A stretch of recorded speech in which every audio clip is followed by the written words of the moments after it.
And we are live, ladies and gentlemen. It's the SNB Cup Series presented by Appalachian Hauler Hunters. Playoff racing, race number 2 at the Lady in Black, Darlington, as it is going to be a blast to watch here tonight. My name is Sam Dyer, with that of Charles Wooten in the production chair. Wesley Allen not here at the moment. We hope that he'll join us about halfway through this race as he's doing some CRN Community Network business. But here tonight, certainly going to be a blast to watch these SNB Cup Series drivers racing. Here at Darlington, it's 184 laps we're going to be racing here as drivers getting set, ready to race, as it's going to be the SNB Southern 240 here tonight, as drivers right now, I believe, are still under practice, but here tonight's going to be certainly a blast. Hope everyone is ready for playoff racing action. But we are now going to take a look at our 411 Race on Texas race information and take a look at what's going on. Practice currently underway for 30 minutes with the 2-lap qualifying. Drivers going to do their best to actually believe qualifying underway right now. I saw that.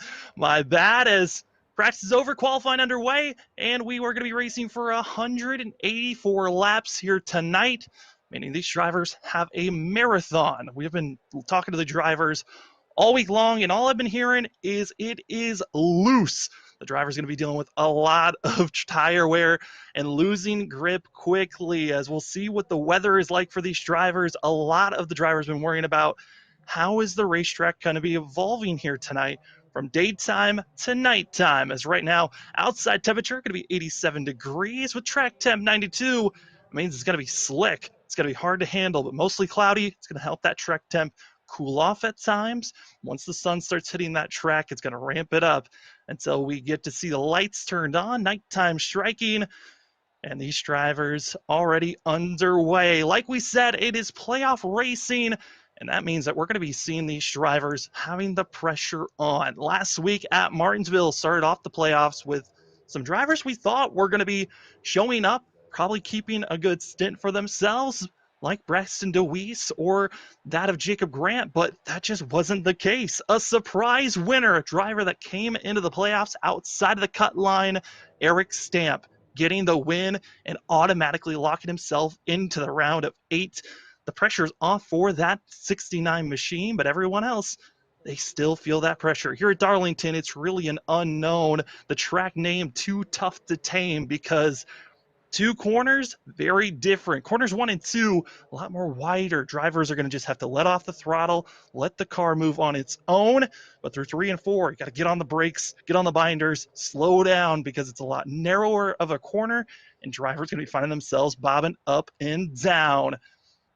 But here we've got playoff drivers, 12 drivers that are right now in the playoffs. Like I noted, Eric Stamp already locked in. With that of Braxton DeWeese, Logan Brakey, Jacob Grant, that of Rob Sherwood, as well as Josh Altus, Evan Coleman, and Matt Dyer.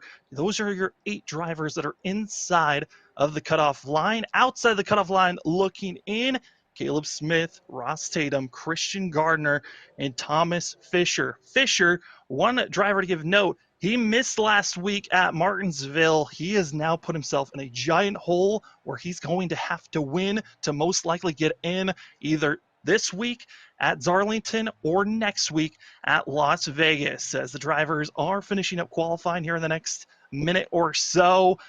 Certainly a lot of action to be seen, but we're going to take a quick commercial break. When we come back, it's going to be the drivers getting ready for the grid. Be right back in just a few.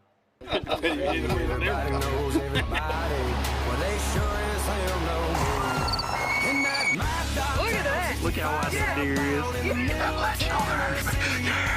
Yeah. Oh my god. Oh my god. He's down.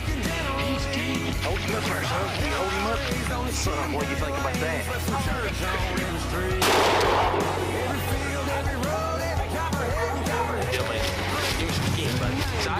After me.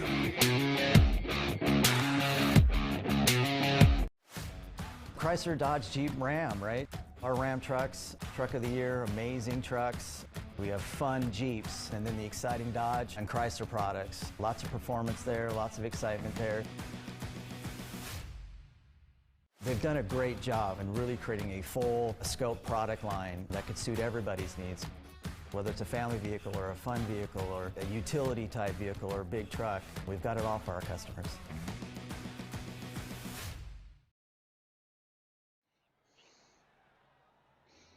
Big thanks to all of our sponsors, that of Appalachian Hauler Hunters. They say season 1 is ready to watch. Season 2 is actually underway currently. I believe they're on episode 2. Also, thanks to Tom Denchel Auto Group.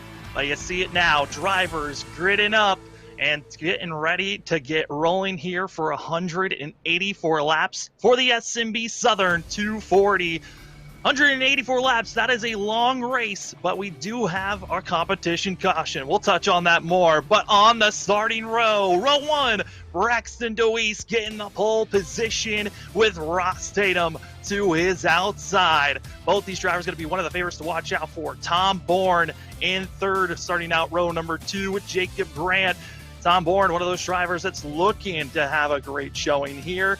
But honestly, one of the drivers not in the playoffs that is struggling to move forward. Row number 3 finds Caleb Smith and Evan Coleman from the CEM Motorsports team. We'll see if the CEM guys can be a little bit more consistent. Jonathan Woods as well as Andrew Cootie. 48 of Andrew Cootie, one of the drivers that thought he could have pointed his way in if he had a little bit of luck. Missed the playoffs, but certainly a lot of momentum. Row number 5, going to be finding that of Tyler Stooksbury and Thomas Fisher. Fisher, again, one of those drivers that is going to be in a must-win scenario unless he sees some of his competitors really falter here tonight. And we fall back to row number 6, Matt Dyer, the last driver at the cutoff line in 8th position, and Eric Stamp in the 69. He's already locked in. The pressure's off. As we go back to row number 7, Rob Sherwood rocking a new number, the 22, no longer the 29. We'll see if the new scheme and new colors and new numbers helps this 22 get to victory lane. Zach Peterson also going to be there. Row number 8, find that of Josh Altus and Brockton Packard. Packard, he was originally scheduled to be in playoffs, but no longer. He stepped down, gave Evan Coleman a shot here. Christian Gomez, haven't seen Gomez in a while. We'll see if 15's got some speed with Logan Breakey to his outside. Row number 10, going to be finding Keenan Massey and Kevin Martin as well. Those drivers going to be running as hard as they can and finishing out some of the last drivers running here in row number 11. We're going to be finding that of Christian Garner, Robbie Helms, as they're hitting the back stretch. I believe our last driver going to be Papa Smith, Chris Smith in row 12. 23 drivers potentially. No, going to be 22. Christian Gomez did not hit the grid, it looks like, for that 15 team. So 22 drivers making it for this race. Competition caution gonna be on lap 60 for these drivers. So you got 60 laps to try to put down the best times possible. Pace car pulls off. You got the 8, the 21.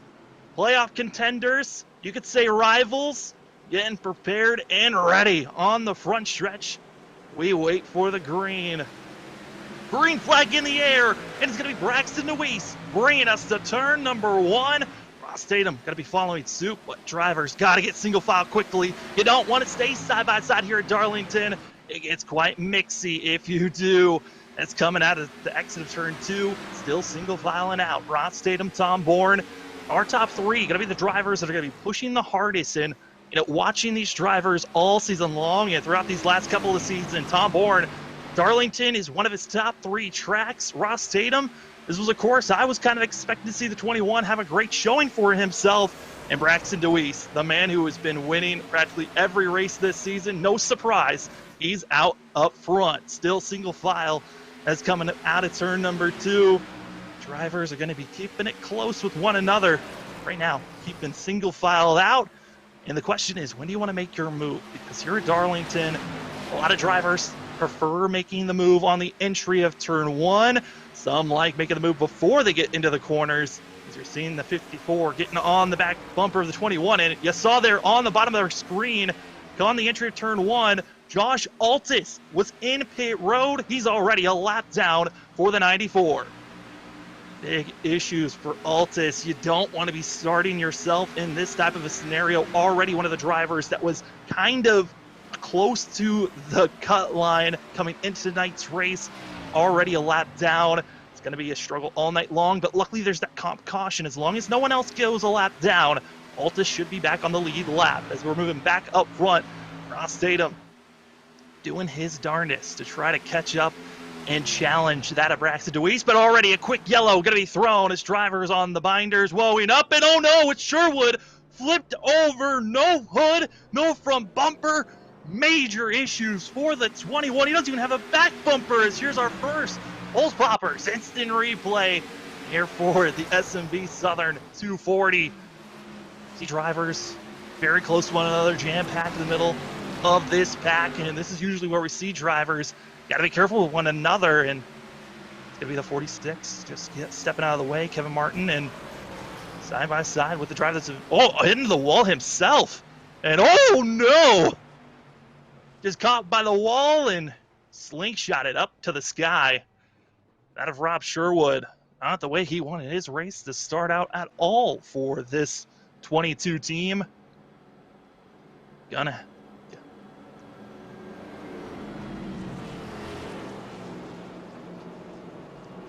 And we do want to let everyone know there is slight stuttering if you've already noticed it. We are planning on getting that fixed for our next race later tonight, the Northwest Truck Series.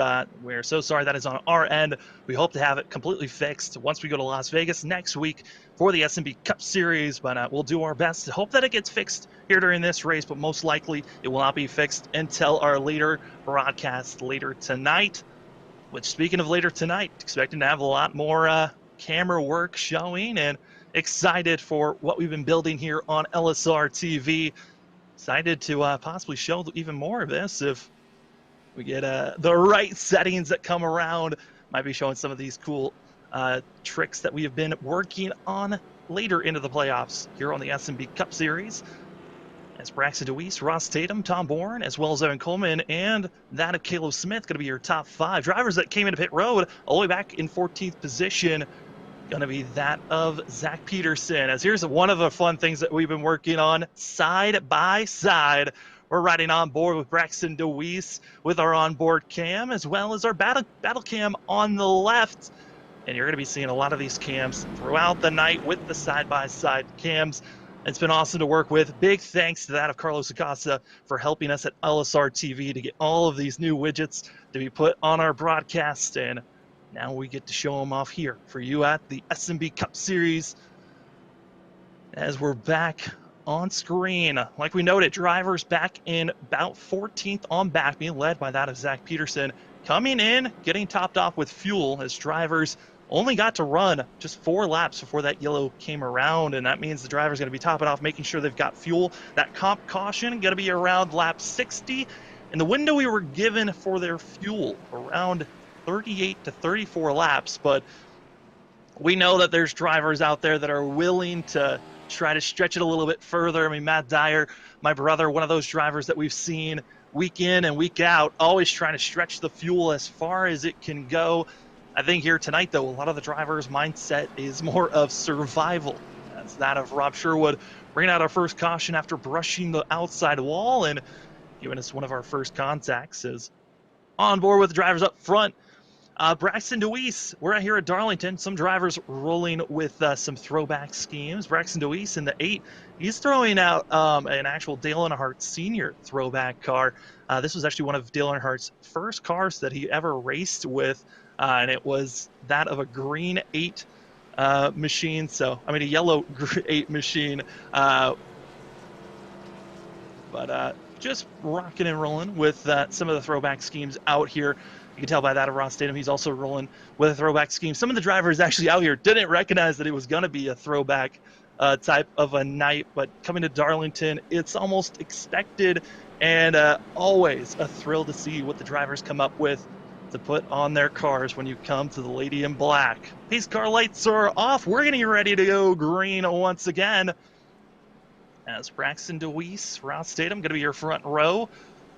With that of the 54, Tom Bourne in 3rd. Evan Coleman going to be on the outside for that of 4th position. Drivers on the back stretch, lingering in wait. Again, our competition caution. There's no points at this competition caution that will be given out. It's just to help the drivers out.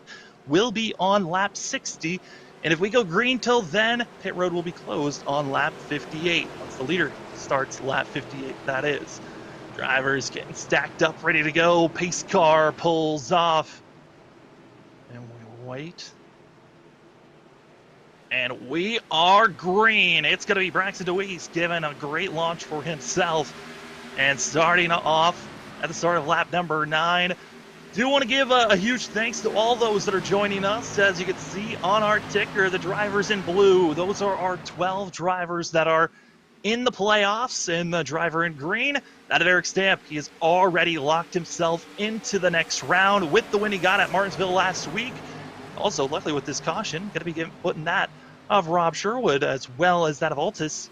They're both still on the lead lap. As everyone gets in line, no surprise as we see the drivers just picking where they're at, just stay in line. This Darlington course, it's such a tough one, especially with how loose the setup was for these drivers. We were hearing a lot during practice of a lot of, oh, I got it, oh, I lost it. Coming out of the corner, and oh no, saw in the back. Driver hard in the inside wall, it looked like. More drivers scattering across. As you see, heavy damage. That's going to be Zach Peterson. Caution out as the 96 already. Heavy front-end damage for himself. An early pulse poppers instant replay. Caution number 2 of the night. We saw issues for the 96. Talked about how loose it was. Drivers feeling like they had control of their cars, and on the exit, they would just lose it. See what exactly happened to the 96. We saw a little bit of a dart from a car, and it's right on that outside wall, coming into the inside wall, coming back across, and woo-hoo-hoo, watch out for those drivers in the back. But heavy front end damage, most likely going to have to use a fast repair. The drivers do have one fast repair to work with, so you're hoping you didn't have to use it before that comp caution, but already early damage as drivers come into pit road. We'll get a step aside with an extended commercial break. We'll be back when drivers getting ready to go green. Hey, it's Wesley Outland, the face with the voice of the Northwest Cup and Truck Series, the American iRacing League that you hear simulcasted on the Community Radio Network. And that's what we want to tell you about. We are excited to continue the partnership of covering esports on CRN, just like we do with all the other broadcasts that I cover in real life, like MAV TV, Short Track America, Speed 51 TV, Fox Sports Radio for college, high school sports. The Community Radio Network does the same thing. In addition to broadcasting real athletics, we're excited to be the radio voice of LSRTV's coverage of the Northwest Cup and Truck Series, presented by Tom Denchel Automotive Group, the American iRacing League, and special events along the way. It's very simple. On your web browser, laptop, tablet, or cell phone, go to wearecrn.com, click on play, and you are able to keep up with the action. It's very simple. The power of radio to the imagination of the listener. Check us out when you can. Esports coverage from LSRTV on CRN, the Community Radio Network, wearecrn.com. Welcome back, ladies and gentlemen, to the SNB Cup Series presented by Appalachian Hauler Hunters. Go check out Season 2 now. I believe Episode 2 is out. If you want to go see some of the guys out there having some fun hunting and just being a fun group of guys. Appalachian Hauler Hunters on YouTube for Season 1 and Season 2.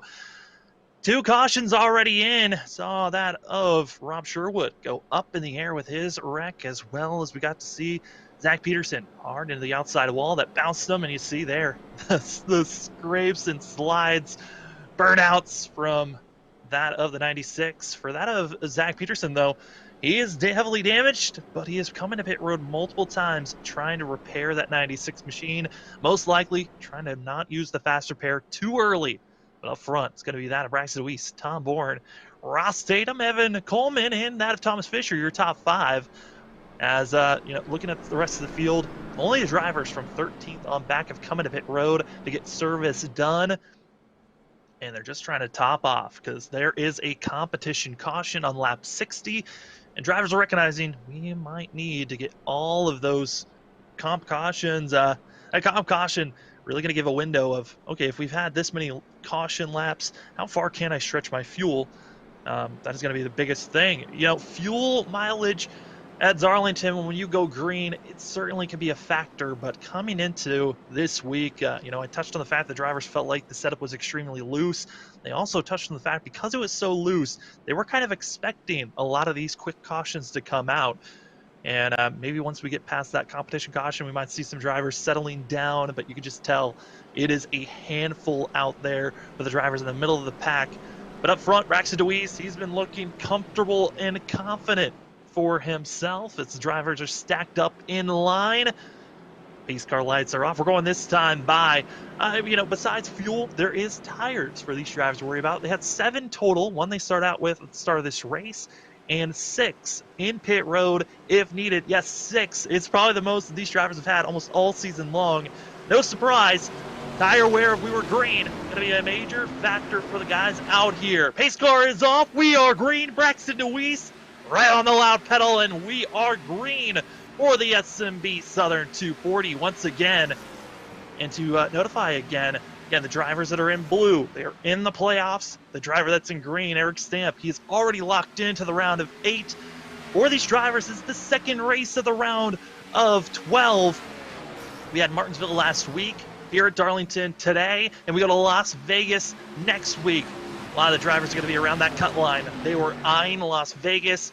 It's going to be a lot of draft packages at a 1.5 course we're expecting to see. But here tonight, we're watching the drivers that of Thomas Fisher as well as Evan Coleman. Thomas Fisher, 4th place right now for that 92 machine. He missed last week at Bristol, coming in 12th in points, 31 points back from the cut line. He needs to get a win. That's just too massive a hole to come back from, especially with each and every playoff driver showing up week after week. With no surprise, driver still launching around this course as that of Evan Coleman, the driver that kind of lucked his way into the playoffs. This 51 machine, he was one of the drivers that finished just missing the playoffs by 3 points, but he found his way in when that Brockton Packard, who's actually running here tonight, felt like his schedule was going to be too busy, admitted that he felt like he wasn't going to be able to move forward into the playoffs. So he's going to give us a little bit of a bump, but also gave his position to Evan Coleman to get it into the playoffs. And they're racing hard next to one another. Caleb Smith also in the 12 in this small little pack. All these drivers battling for 4th place and keeping it close between themselves on board. As we are staying on board, I believe this is with the 51 of Evan Coleman on your right side. As you're seeing the 51, that blinding light, the sun's starting to creep down. Luckily, it's right below the signs, but it's still blinding on the backstretch for these drivers, and you got to be patient. As we're riding along with that of Evan Coleman, you can kind of see how he's trying to attack these corners. Yeah, start high, go as low as possible, and then you kind of do a waving action of moving back up in the center of your apex of the corner, and then you come back down, so you hope you have enough space not to hit that outside wall on the exit. And very similar way that you have to attack turns 3 and 4. A little bit on the brakes, drift up through the center, and then come diving down and hope that you're as low as possible so the car doesn't get unsettled, and you can also get on the throttle as fast as possible. But you're kind of seeing that 92, he's getting smaller, he's pulling away as Thomas Fisher, his goal, again, win this race. All the playoff drivers, they're blue on our ticker, green for that of Eric Stamp. We also see the green outlines for the splitter and the spoiler. That's because we are getting to see those are the playoff drivers. Really easy to find where the drivers are at. As that of Thomas Fisher trying to catch up to Ross Tatum, as our top 3 have been doing the same thing at every single restart. Pull away and don't look back from the rest of the field. And that's Braxton DeWeese leading, Tom Bourne in 2nd, Ross Tatum in 3rd. The window we were given for these drivers, if we were running green flag laps, was 38 to 43 laps. So if we were running green, you'd be seeing us making a move here, but it's Tom Bourne having issues for himself and dropping back. He was in 2nd, got into the outside wall, losing some ground, and got to be careful. Here is a wall! Fisher Bourne once again! Caleb Smith involved as well! Oh, and Matt Packard, it's the big one at Darlington as they all pile in. Logan Brickey as well. Oh, no. Tom Bourne and Fisher have had conflicts before all season long, and it continues. Caution number 3 for the Bulls Poppers. Instant replay. And you see that Ross Tatum into the outside wall. Tom Bourne was already slow and coming into the corner side by side. This just isn't where you want to be. Bourne gets back onto the throttle, tries to get to the outside quarter panel, and contact made into the outside wall for both. Evan Coleman was able to get by, but everyone else practically involved after that. I think Matt Dyer might have been able to be the only one that scathed through. A couple of other drivers as well. Jacob Grant, see the 52 involved. Oh, the big one, pile up. It is here, Darlington. It's one of those racetracks you usually don't see that massive of a wreck, but it is possible. Fisher had to take a tow, I believe, for the 92. He'll go into pit road. Also, you're seeing our front runners into pit road. Braxton DeWeese, Ross Tatum, as well as Evan Coleman, our top three coming into pit road. We'll see if anyone else wants to stay out. You see the driver up there. That's Andrew Cootie in the 48, staying out for himself, but everyone else following suit. Whew. The big one strikes here at Darlington. The SNB Southern 240. Already starting to see the lights going to be kicking on soon. Christian Gardner, another one of those drivers that decided to stay out. But for that, Cootie and Gardner, they were not involved in that wreck, feeling like they can save enough fuel by continuing to stay out. And just madness, pandemonium. Was not expecting to see that wreck. Battle for third place that was, and it collected practically everyone else with them. Other drivers that you're seeing behind, that going to be Zach Peterson, Altus, Robbie Helms, Eric Stamp, as well as, I believe, Ross Tatum. Ross Tatum going to be leading that charge of drivers that just pitted, excuse me. Our top six, the drivers that just decided to stay out. And the drivers that pitted, everyone taking tires, it looks like, except for that of Joshua Woods, as well as that of Rob Sherwood. Did not take tires of the drivers that just came into pit road. So a little bit of testing on how they wanted to attack this start. So saving some tires for some of those drivers. As guys are getting set up, ready to go. We're only 25 laps into this race, and it is already dramatic. 3 cautions in these first 25 laps. We're still not even at the competition caution at lap 60. And then we've also got the rest of the race to go. 184 laps here tonight at Darlington. And this is just our first race of 2 here on LSRTV. We also have the Northwest Truck Series racing later tonight. Certainly going to be a blast to watch all the drivers attacking. Right now, Darlington. Later tonight, Kentucky for the trucks. We got to see a masterful race Monday night for the Northwest Cup Series as those drivers attacked the course. Only had 1 caution, and it was a lap traffic influencing our leaders. Honestly, might see a very similar thing here tonight for the Northwest Truck Series. Join us as we should be having Wesley Outland as well as myself covering the action. Charles Wooten going to be in production chair as always here tonight. Not sure if we're going to be seeing Wesley or not for the SNB Cup Series. We hope that he will join us. Most likely he'll join around halfway unless these cautions keep on coming out. Then he might show up right before halfway. As we're on board with Cootie, we'll get a little bit of a view of how he's pacing around here.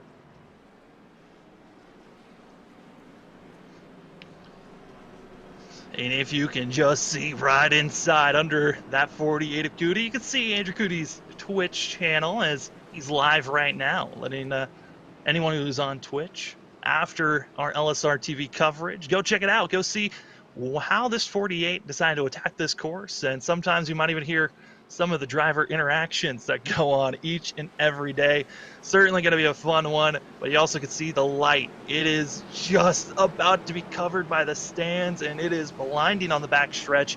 Could have been one of the factors on why we saw these drivers making contact with one another of Tom Bourne and Fisher, but with those two, you really never know, as they have been bickering at one another all season long. And for that, Thomas Fisher went from a need to win to now a lap down, as well as the 54. It's Andrew Cootie, Christian Gardner, Zach Peterson, Josh Altis, as well as Ross Tatum going to be your top 5 with Braxton DeWeese, Jonathan Woods, Evan Coleman, Caleb Smith, Matt Dyer, your top 10. And the rest of the drivers on the lead lap going to be in 11th. that of Tyler Stooksbury, Rob Sherwood, Brockton Packard, Keenan Massey, Kevin Martin, your top 15, with Logan Brakey, Robbie Helms, and that of Chris Smith, Eric Stamp, and that of Jacob Grant. Going to be finishing out your top 20, finding Thomas Fisher and Tom Bourne. Both going to be a lap down in 21st and 22nd position. Lights are out. We're going to be going this time by Andrew Cootie in the 48. As well, Christian Gardner have not pitted this race. Everyone else has at least come in to top off or get fuel. Drivers that took tires, though, was during this pit stop where you had Braxton DeWeese as well as Evan Coleman taking tires. Ross Tatum did not. So we'll see how the 21 is able to fare with drivers with fresh rubber behind them. So leaving us with our top 5 older tires and with about a 23 lap difference of tires. We'll see what the major difference. We know tire wear a factor. That's why the drivers are given so many tires to work with here tonight.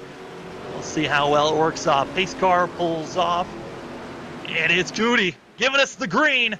Able to move up just slightly in our front 2, single file. It's side-by-side action between the drivers that brought out our first 2 cautions. It's that of Altis, Zach Peterson, and they got Braxton DeWeese trying to challenge on the inside. That 8 machine, freshest of rubber, out on track, and he's trying to move forward in 5th position. Braxton DeWeese came in as our regular season champion, just dominated most of the season, was this 8, and he's going to continue to try to do so here tonight. But so far, that of Braxton DeWeese just trying to give a couple of laps, warm up those tires. We're not seeing really the push and the pressure. Well, that's because the yellow is out. I just noticed that on the top screen. Caution flag waves as drivers limping their way across. It's the 55 Pop Smith that looked like there. This here is our 4th yellow of the night. Pulse Poppers instant replay. Saw the 55 slow, and ooh, looks like that of Eric Stamp going to be just letting everyone go. And that outside wall once again, and oh no, teammate and team owner contact. Team owner of that of Papa Smith. And one of the favorites of High Five Racing, Jacob Grant, making contact. You hate to see teammates making contact with themselves. They are set, and quick work. That outside wall is already toasted so many drivers, and not going to be surprised if it continues on. Caution 4, and we're not even on lap 30 just yet. We finally hit it now. Drivers now coming into pit road. Ross Tatum out of Woods, as well as Grant and Smith gonna be coming in. That's Papa Smith, Chris Smith into pit road. Thank you to everyone in chat watching tonight's broadcast. If you got a driver you're rooting for, put them in the chat. Who do you got that's going to win here tonight? Currently, Andrew Cootie, Christian Gardner up front. They have not pitted, but they might think about pit road this caution this time by. But because of the amount of cautions that come out, this 48 and the 7 might be able to save just enough fuel for themselves. This is playoff racing here for the SNB Cup Series presented by Appalachian Hauler Hunters. And Appalachian Hauler Hunters, go to YouTube, look them up. They've got season 1 and season 2 of some good guys hanging out, doing some hunting, as well as just having a good old time. As tonight is race number 2 of the round of 12. First round of the playoffs, second race of the playoffs here tonight. And Christian Gardner comes in 11th in points, running in 2nd currently. And this 7 machine only 8 points out from the cut line of that of Matt Dyer and Evan Coleman, both tied for that 8th place position. And, for that of Christian Gardner, he almost threw away his chance of being in the playoffs during the last race of the season at Daytona, but the 7 still in it. And just looking, I think on the right side, the 7 of Christian Gardner did have a little bit of damage, if I was seeing that right. Yeah, you can see just a little bit of crinkled in the front quarter panel of the 7 on that right side. Is Andrew Cootie going to be running right next to him, and you're not wanting to have that type of damage, but it's kind of expected to be seen here at Darlington as Papa Smith trying to figure out where he wants to place himself as he is a lap down. With this caution, Lucky Dog goes to that of Thomas Fisher back on the lead lap. It'll be all the way back in 20th position, also at the end of the line. This driver's getting set up and ready to race here. Biggest mover of the night goes to that of Christian Gardner. He finds himself being up 19 positions from where he started tonight. So, hey, big moves for this team. Started all the way back in 21st position and now up to second. Why not? Why can't it be him of this team?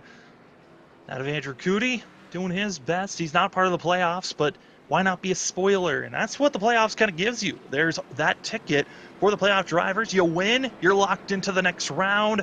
But if a non-playoff driver wins, then it's whoever gets the most points. You got to just build them up and hope that you can punch your way into the next round. Pace car lights are off. We're going this time by 32 laps down in this race. As we're halfway through this first, you could call it stage, competition caution on lap 60 for these drivers.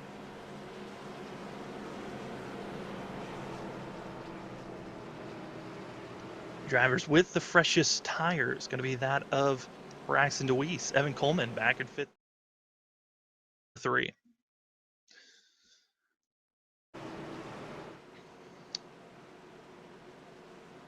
As right now, it's going to be Andrew Cootie, Christian Gardner doing their best up front. Pace car pulls off, and we wait for the green.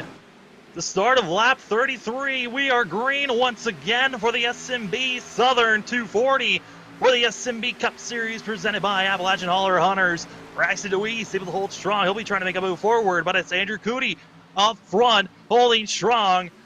But it's going to be the 8 machine. He's rocking the yellow. He's trying to make his moves forward. Here comes Josh Altus as well. Going to be making a surge for the 94. But it's on the outside. DeWeese, he's holding strong with those fresh tires. And we've already seen a driver try to make a very similar move. That was Tom Bourne. But you got to be making sure it's a lot of not just you making a mistake. You got to trust the drivers around you not to hit that outside wall coming out of these corners. That outside wall, the Darlington stripe. So famous. Every single time you go into each and every corner, you could find yourself scraping that outside wall if you just time the corner just wrong. Is you got to be on the edge of the limit. The fastest part of the track is riding right against that outside wall where we're seeing Christian Gardner, but he's up in the outside wall. Going to be brushing it almost into Evan Coleman as they hold on down the front stretch, and attacking is going to be the 51, trying to get by the 7. Fresher tires. Now starting to see that you can just hold the line so much better. Gardner's got to be careful on the outside wall. Going to be brushing it. Coming down in front of Dyer. Holds on, and they're almost 2-3 wide. Further back, Kevin Coleman sending it on the outside. Same goes to that of Rocky Packer. Packer to the outside wall. Brushing it. Holding on. They're strong. Out of turn number 4. They're still squirrely. And it's going to be like this all night long. It's Tyler Stooksbury in the 19. He's sliding, he's slicing and dicing, and able to hold on in that 7th place position, but contact, and so you can just see that tail end. It just wants to snap each and every time you get around the corner. It's dangerous out here. Drivers are holding on for sure. As Cootie now going to be going into pit road, it looked like by the 48, ducks it down. Same goes for that of Kevin Martin, getting some service done for themselves, but that means Braxton DeWeese is up front. You can see it on our ticker as we continue to watch and see the 7. Christian Gardner, probably one of the most dangerous cars right now. And honestly, this battle right now currently for 7th, it's not looking so good. It is going to be scrappy, getting by each and every driver. Woo! Thought for sure you're going to see these guys be taken out. A couple of these guys have already used their fast repairs. If you get damaged now, you could see your race already done. Whew. Holds on, Caleb Smith gets through, but the chaos just continues to fall back as Caleb Smith up to 6th position. Caleb Smith, one of those drivers, he was thinking about doing a similar strategy that he did at Sonoma. That was to get on himself, by himself, in Discord, so he could just focus on this race. And the 12 of Caleb Smith comes in 9th in points. Just 1 point out of making it into our top 8, and now he finds himself side by side with the first car lap down. Andrew Cootie, who had to come in, get service done. Stooksbury, it's dangerous. Drivers scattering, holding on for dear life each and every corner. Wouldn't be surprised if these drivers are just gasping for air each and every caution. Loving the fact that they could just get a little bit of a rest. As Dyer going to be moving past that of Altus. Now it's Stooksbury trying to figure out how to get by the McDonald's 94, but it's going to be Caleb Smith thinking about it, not going to be making the move. Not making the move just yet as the drivers 40 laps in. Again, stage, our competition caution, I should say, at lap 60 for these drivers. Still a lot of racing to go here before we get that competition yellow. Pit road will be closed on lap 58 if we get there. Ooh, hopefully you're enjoying this race in action as the drivers, handful, oh boy, Stooksbury, Smith, they hold on side by side into turn number 3. Caleb Smith gonna do a little bit of a slide job move, holds on, we're on the back bumper of the 12 as you see Andrew Cootie trying to make his lap machine move forward and possibly, nope, gets into the outside wall, just ducks out of the way. Lets that Brockton Packard get by, and whew, danger for a lot of these drivers. Keep on thinking of Steve Irwin, danger, danger, danger out there. Oh no, caution, 7. Christian Gardner could not make it all the way back through this pack. He was on the older tires, and he has no bumper now. Or Pulse Poppers instant replay, caution number 5 of the evening. We'll take a look. What happened to the 7? He was running on the outside wall. It's a little bit loose, still squirrely, still trying to hold on. Out of the corner into the outside wall, and oh man, just nowhere to go for either driver. Logan Brakey, that is the second time he's been involved in a caution. Doesn't look like it should be too bad for the 2, but oh man. And now the drivers get to reset, calm down. But the worst part of a caution is it stacks everyone back up with each other. There's now no longer, you get a little bit of gasp of air during these caution pace laps, but it ramps right back up when we go green once again. As we're almost to the stage, we're going to take a quick commercial break. When we come back, Green Flag Racing, we'll take it to the end of this until we get to the comp caution at lap 60, but we'll be right back. Look at that!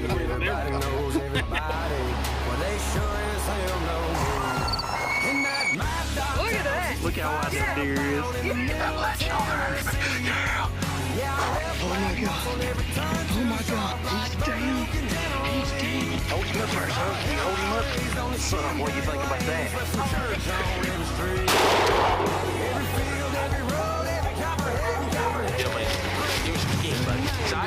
After me.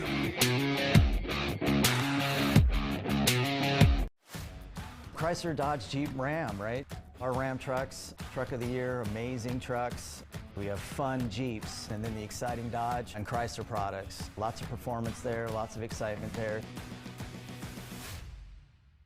They've done a great job in really creating a full scope product line that could suit everybody's needs. Whether it's a family vehicle or a fun vehicle or a utility type vehicle or a big truck, we've got it all for our customers. Wheel to wheel, battle for the race lead. New race lead down the ice stretch. Here comes Brady Frederick.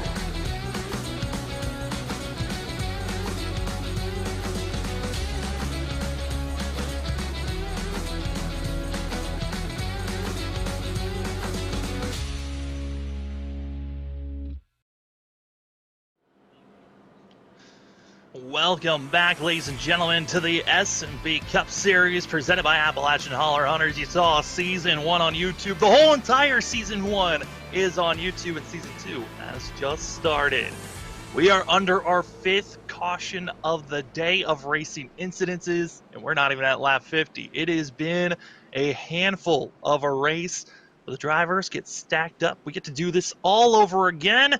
We had a few drivers come into pit road to get service done. Christian Gardner, who had to use a fast repair to get himself fixed up and out there. Ross Tatum, and as well as others from 13th on back, all getting service done for themselves.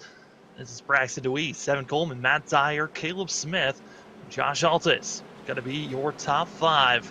Our pole sitter, Braxton DeWeese, he certainly has been having a nice time up front. He is loving the fresh air. And I think that's the key. A lot of these drivers, if you can get some fresh air, start just working on the track yourself, Darlington is one of the few tracks where it's actually more of a you race the track more than you race the drivers around you. You're focused on making sure you don't make any mistakes because you know we've already seen it. Drivers getting a little bit overzealous, trying to get onto the throttle so soon, which launches your car into the outside wall, which disaster can come from that madness for sure. Thank you so much for joining us here on LSRTV, your home for sim racing. My name is Sam Zyer. With me is going to be that of Charles Wooten in the production chair. Wesley Outland, kind of a question mark. We're going to be seeing him here tonight or not. Might show up halfway through this race. But for me in the booth, this is our first race on LSRTV here tonight. More racing action after the SNB Cup Series at 11:35 Eastern Time here tonight. We're going to be seeing some drivers racing at Kentucky for the Northwest Truck Series, where drivers are just 2 races away from playoffs, so the pressure's on for those that are outside looking in and need to have some great finishes here to make the playoffs for that of the Northwest Truck Series. But for the SNB Cup Series, we're already in the playoffs. Is this race number 2 of round number 1? Pace car is off, and Braxton DeWeese is already gone. 4 car lengths ahead as Evan Coleman just stares and watches the 8 machine pull away side by side. Going to be for that 3rd place position while Altus is able to make the move. Stooksbury, side by side for that 4th place position. Dyer going to be getting loose. He's on the apron. Watch out. Holds on. It's Caleb Smith able to try to make the pass on the inside. Woo! This is one of the few tracks, I'm just kidding, most tracks, you don't want to touch the apron. It's not a safe place to be. The transition from the apron to the racing surface, quite drastic, and you saw there, Dyer able to hold on, but that could have been an overcorrect type of a save. Luckily, the 88 still alive, and so is the 12, that of Caleb Smith, following suit. It's good to see the fact that the CEM Motorsports team is doing so well for themselves, running in 2nd as well as 5th and 6th. But normally we would say the high-five driver of Braxton DeWeese. Well, that is not true anymore. Braxton DeWeese going to be not running with high-five for the rest of the season. The swap happened where Thomas Fisher and Braxton DeWeese made a swap where DeWeese is now racing for himself. And honestly, DeWeese tried to get a championship for himself. He's been on fire. One of the best drivers all season long. He has the most wins coming into tonight. He was the regular season champion and honestly one of the odds-on favorites coming into the playoffs to win the championship, become a back-to-back champion in the SNB Cup Series. And it's looking good currently here. A win here at Darlington locks you into the round of 8 where drivers are feeling a little bit more comfortable. I think round 1 was such a wild card event. You started off with Martinsville last week, then Darlington. Those 2 tracks, really unknowns on the fact that Martinsville is kind of a destruction derby. And then Darlington, it's about you racing the course than it is racing other drivers. And we've seen it here tonight. Plenty of drivers caught up in messes that they honestly felt like they should not have been a part of. We're just seeing dropping back to the battle for 4th place. It's Matt Dyer and Caleb Smith. Dyer coming in for most of the regular season, 2nd in points, but he never got a win for the 88. It has just been on pure consistency. But in the final 3 races, the consistency kind of fell off for the 88. Missing a race because of COVID, testing positive for COVID, taking a break off for a week, and then he came back. Solid finish at Daytona, getting himself into a position where he's at now. Martinsville, kind of an up and down race for everyone, but comes into that of Darlington, 8th in points, tied with Evan Coleman. Both of them 7th and 8th at the cut line with that of Caleb Smith and Ross Tatum, just 1 point back from both those drivers, hoping to get into the top 8. Pressure's on for everyone here as we're clocking the laps down each and every lap, 53 laps in. We're running until lap 60. Cop caution at that moment. Reset, give these drivers a chance to get, for some that have already pitted, get another set of tires. It came into this race with 6 tires in pit road to work with. So lots of tires to be working with all night long. You get to pick and choose. Did you want to use your tires early or not? Everyone has used the set so far. We're expecting that to continue once we get to the end of this thing. Scooty able to make the pass for himself and moving forward just slightly, getting by Eric Stamp. Eric Stamp, winner of Martinsville last week. Probably one of the biggest underdogs coming into the playoffs was Eric Stamp. And he continues to surprise us into the playoffs, winning. He's already locked into the round of 8. We'll see how well he does into the next round. But you see in front of Eric Stamp, it's a hornet's nest. It's all the drivers that are just trying to hold on. I believe that's from Altus all the way back to Massey and Logan Brakey. They are just all on top of one another, not giving an inch. And sometimes when you're this close to one another, honestly, it's the unknowns. As Cootie trying to watch out as Keenan Massey blinking in and out. And when you don't know where a driver is here at Darlington, it is terrifying. You expect a driver to be right to your outside, and they could teleport and be right inside of you as, oh boy, almost some contact going to be made. And it's going to be Massey having to back out, almost got into the outside wall. Going to be giving Logan Brakey a shot into the inside as Cootie into the outside wall. Too much momentum, and there's wrecking in front of them. Oh no, I believe that was Dyer on the inside that spun around, and it is the 88. Spun himself around in front of this pack, and it caused everyone to chain react. And Andrew Cootie into the outside wall because of the unknown in front of him. Our Pulse Bombers instant replay, caution number 6 of the evening. As you're going to see Dyer and Christian Gardner side by side. Going into corner number 1, still side by side. A little bit of contact made into the outside wall, brushing the 7, and the worst of it goes to the 88. Everyone else going by, and luckily, no one else involved with that incident. Dyer tried to move up, wasn't able to, had to back up, get some momentum, and finally was able to get himself rolling. We'll see if Dyer has to use a fast repair or not. As I believe the timing of this caution, it is inside of the window. This timing of this caution is our comp caution. So everyone's coming in except for the 7, Christian Gardner, who will stay out, try to get some type of bonus points for himself. But Deweese, Coleman, and all the others behind in the pit road to get service done.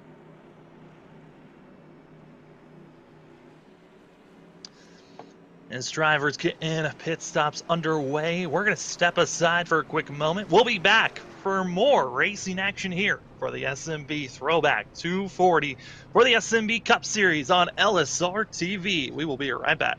Look at that.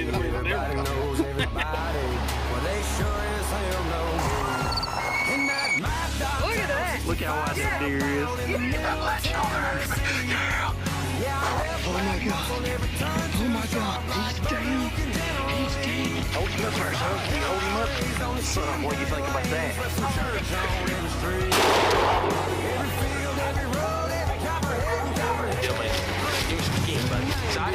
After me.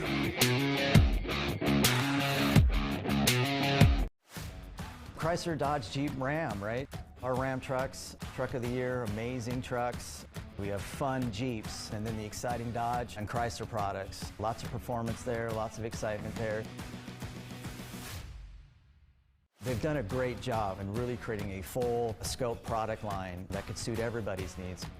Whether it's a family vehicle or a fun vehicle or a utility type vehicle or a big truck, we've got it all for our customers.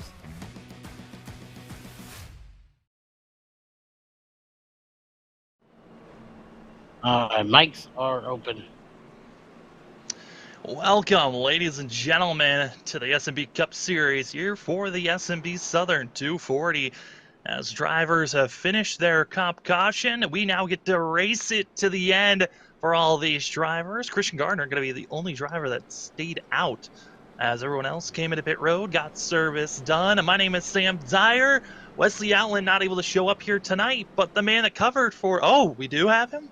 Oh boy, Wesley is in. Oh boy, here we go. Wesley waited for the first 6 cautions to come through. We hope to have no more. Wesley, are you there?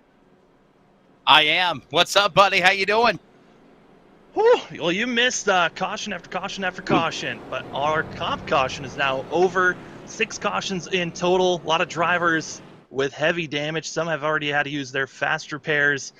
And now we get to race it to the end. 184 laps here tonight at Darlington. But it's been a crazy one here tonight. But it's been Braxton DeWeese for most of the dominating fashion up front.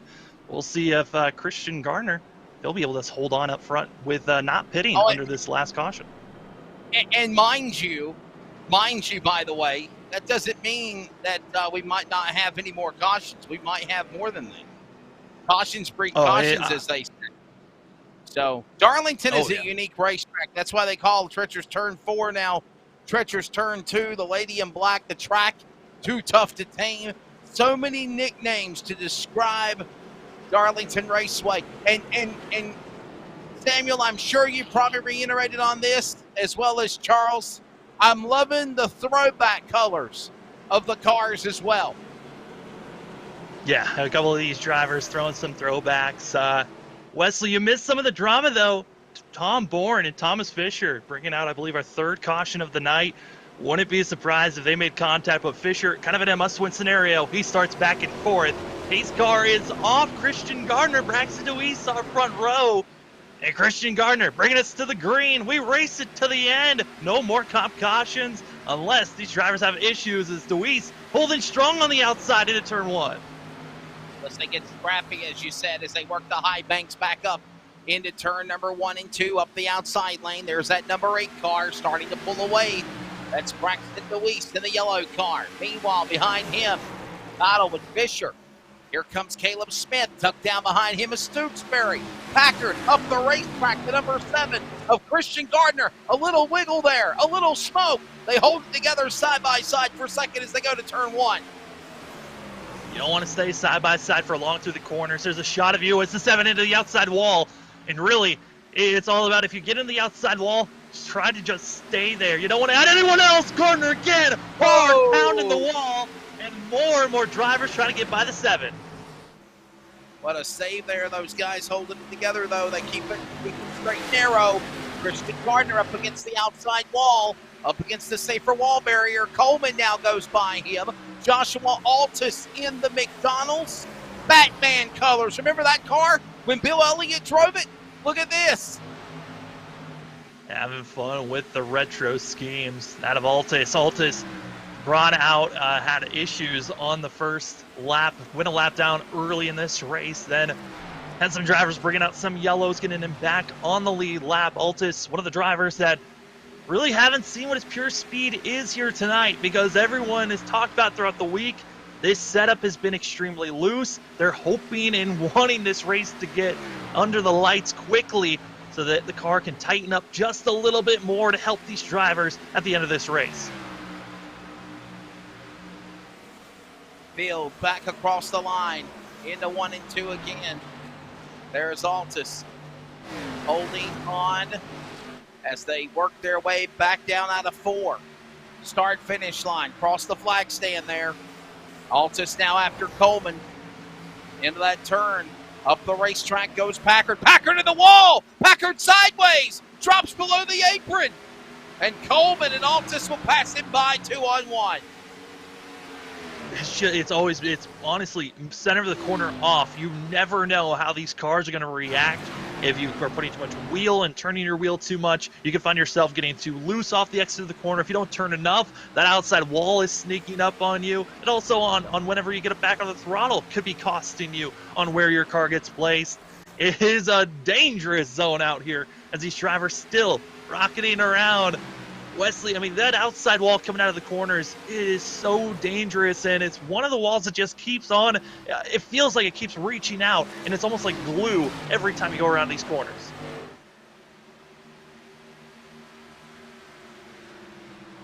Smith across the line again.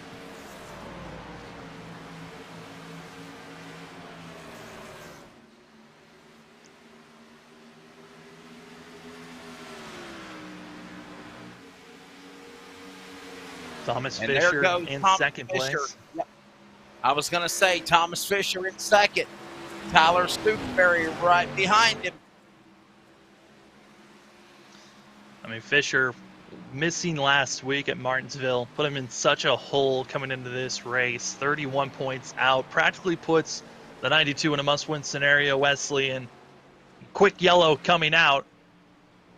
We wait to see what exactly brought out this yellow. Anyone off it. Leslie, we're getting feedback from you. So the caution is out. Man, oh man. Braxton Louise, Thomas Fisher, Tyler Stooksbury, Caleb Smith. The rundown, caution out. And honestly, Samuel, I don't think anybody's going to pit. They just pitted, didn't they? Right around the competition caution. Yeah, they pitted back on lap 57, but we've seen drivers come in, top off. I think a lot of the drivers recognizing, hey, this could be a race of track position later on in the race, so why not pit?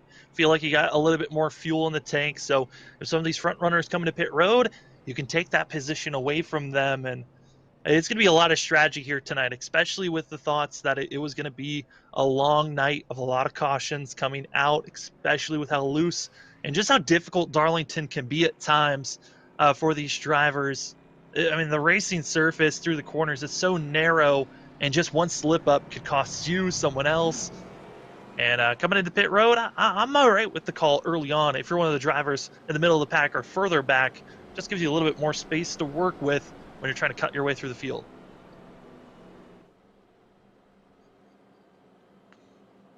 So the yellow flag back out again here.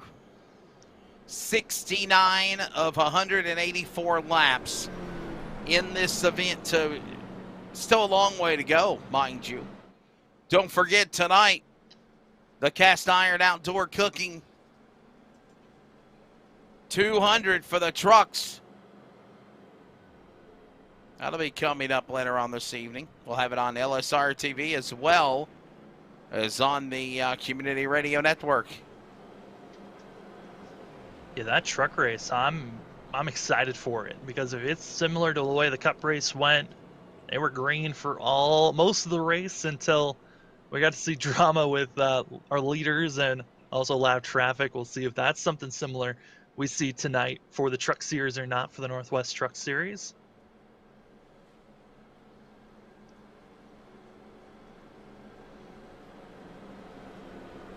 So again tonight, the outdoor cast iron cooking 200.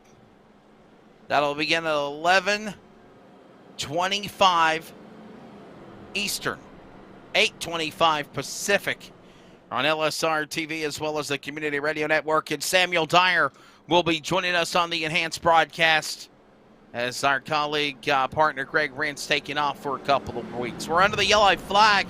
What is this now, Samuel? The eighth caution, if you count the competition yellow, the 8th yellow flag of the race? I believe this is caution number 7. Number 6 was what brought out, what came on lap 57. Okay. And counted as our comp caution. So this is going to be caution number 7. So still, we're hoping that it will calm down. We'll get a long green flag run. We got a little bit of a snippet of that for about 15 to 20 laps. And drivers got spread out just slightly, but still, when drivers are close to one another, you never know when a contact's going to happen. Pace car lights are out, so we're going this time by. Deweese, Fisher, Stooksbury, Smith, and Coleman, top 5. Stamp. By the way, Hims, I don't know if you can be able to unveil my pick for the race or if you've already done it, but since I am here now, my pick, we didn't do picks. Okay, well, never mind then. I had a pick. You asked me. You bugged the hell out of me today asking me, what was your pick? So I gave you my pick. Who were you thinking was going to win it then? I was going with Jacob Grant, number 52. That's my pick. He's back in 7th right now. Who you riding with, Samuel? Unofficially picks of the race. Unofficially, I originally threw down Ross Tatum. I thought he was going to have a really good shot here tonight, but he's all the way back in 8th place, so still a lot of traffic to get by. I think for both of us, should have gone with Mr. Obvious. I think we should have gone with Braxton Deweese for the way he's been running. Nobody went with Eric Samp last week, and he's already punched his ticket into the 2nd round of the playoffs. Did you see that green bar? That means, hi-ho, silver away. He is into the next round of the playoffs while everyone else is in blue, scrapping, battling. And the man that's the all-time winner of the series is there. You see Grant and Smith and Tatum right there. My pick, Caleb Smith, as well as Ross Tatum. My pick was obviously Jacob Grant. Down into turn number 3. Behind Coleman. Back up the racetrack out of 4. Here they come down the straightaway, Sammy D. Yeah, I mean, looking at these drivers right now, looking to see how they're going to be attacking. It looks like Evan Coleman was thinking about making a pass on Thomas Fisher, but I think everyone's recognizing, let's just stay in line, try not to get into any issues, run our own race, and keep it clean. As there goes Ross Tatum, ducking it to the inside, couldn't get to the quarter panel. Signs otherwise, but Evan Coleman, he got a great launch through the center. He's going to be attacking that Thomas Fisher.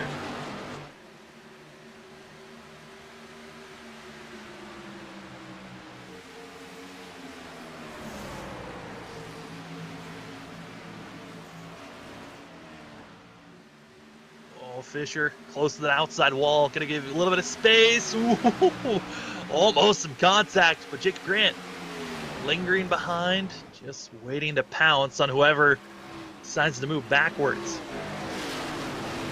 The Wesley Thomas Fisher, newly acquired High-Five Racing driver after a swap with Braxton DeWeese. DeWeese being removed from High-Five, and they had an empty spot, and Thomas Fisher in the 92 able to take that position.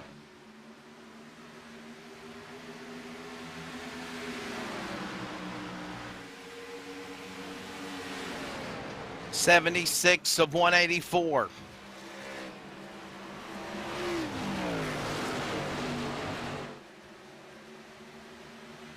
DeWeese and Stewksbury, one of the drivers not in the playoffs now, Samuel. He's in second. And how about Evan Coleman? What a run for him in the 51 car. Sitting in third. Still a lot of racing left to go, though, here at Darlington. Oh, absolutely. Evan Coleman coming in after Brockton Packard was not able, it felt like he wasn't going to be able to race out the playoffs. Didn't want to just be feeling like he stole someone's spot. Gave up his playoff position and gave it to Evan Coleman of the 51. Coleman right now coming in 7th in points, only 1 point above that of Caleb Smith and Ross Tatum that are in 9th and 10th. But for the 51, what a season he's had, trying to stay consistent, running well. And what a dark horse, missed out on the playoffs, was gifted a second chance, and now completely utilizing that second chance, running in third.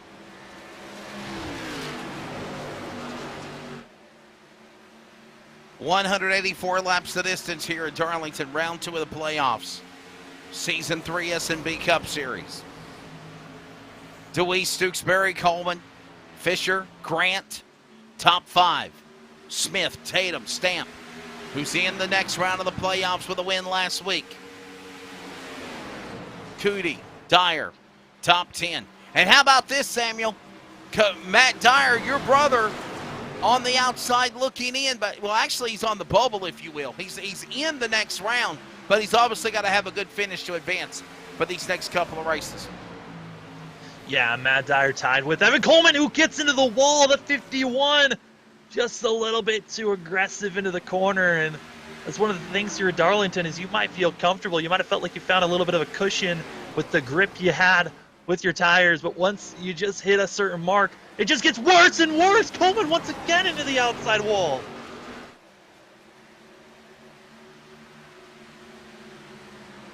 Heavy right side damage. Fisher inside on Coleman. Oh, man.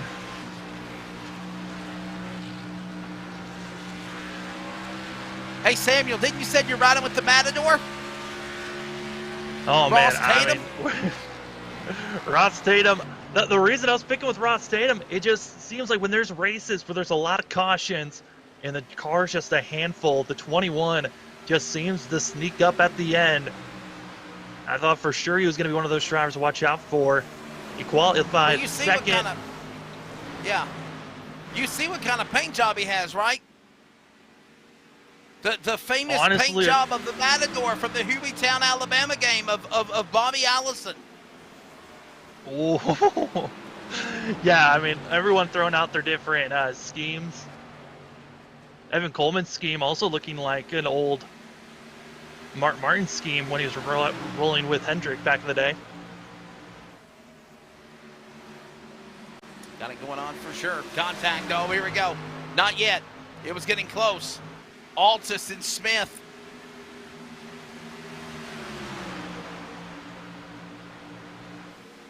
Saw a little bit of sparks. I think that was from Evan Coleman once again. I mean, at 51, hoping for a caution, try to get some repairs done.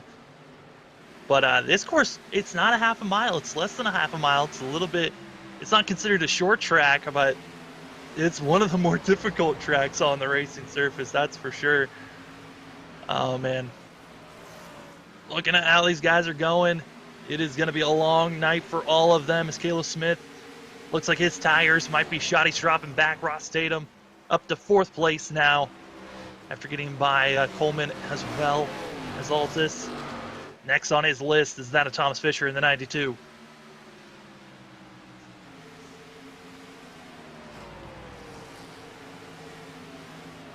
Up the racetrack, Fisher. Samuel, you said Fisher got into it with a car earlier in the race. Talk about it. I missed it. Yeah, it was our second caution of the day, and Fisher and Tom Bourne both were running for 3rd place and battling strong. Bourne got into the outside wall, started losing ground, fell back to the clutches of the 92, and on the backstretch, both were looking for the same real estate, collided with one another, and hardened the inside wall, brought out what I would consider the big one that collected over 8 different drivers that some of them had to use a fast repair, and that was just in the first 20 laps of the race. So, you know, everyone's trying to rebound from this. I would say a great rebound so far for Fisher as he's side-by-side Ross Tatum trying to make the moves forward. And looking at the lap times of the drivers these last couple of laps, Ross Tatum been one of the fastest cars on track. Round number 2 from Darlington Raceway. And rocking and rolling here. Working their way down the back straightaway. There goes Fisher and Altus right there. That's for 3rd and 4th.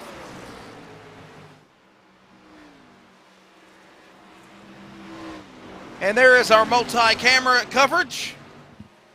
The battle cam between Fisher and Altus. And Samuel, you're on board now with Joshua Altus trying to get around the 92 as he goes down into that 3rd turn.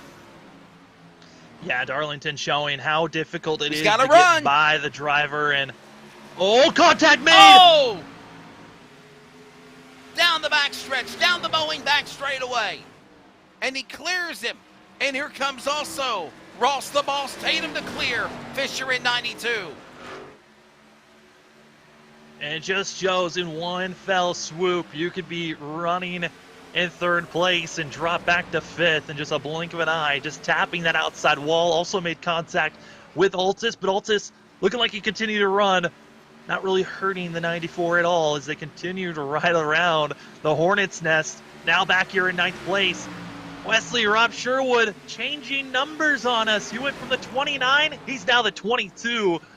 As he's now riding, he's got the 2 machine behind him, Logan Brakey, as well as Jacob Grant. Grant, another one of those drivers, has been involved in multiple incidences. Same for Logan Brakey. So these drivers got a lot of work to do. As Rob Sherwood, one of our first drivers to bring out a yellow. I believe he brought out our first caution of the day for the 22.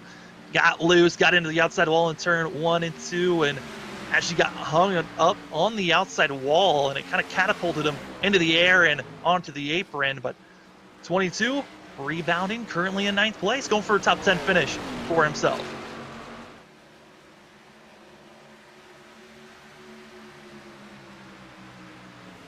Still rocking and rolling here at Darlington. You know, Wesley, looking at the schedule, I mean, this first round of 12, you had that at Martinsville, tonight at Darlington, Las Vegas next week. Honestly, looking at the schedule initially when I saw that round, I thought this was going to be one of the toughest rounds of all the playoffs. But next round, it just gets even crazier.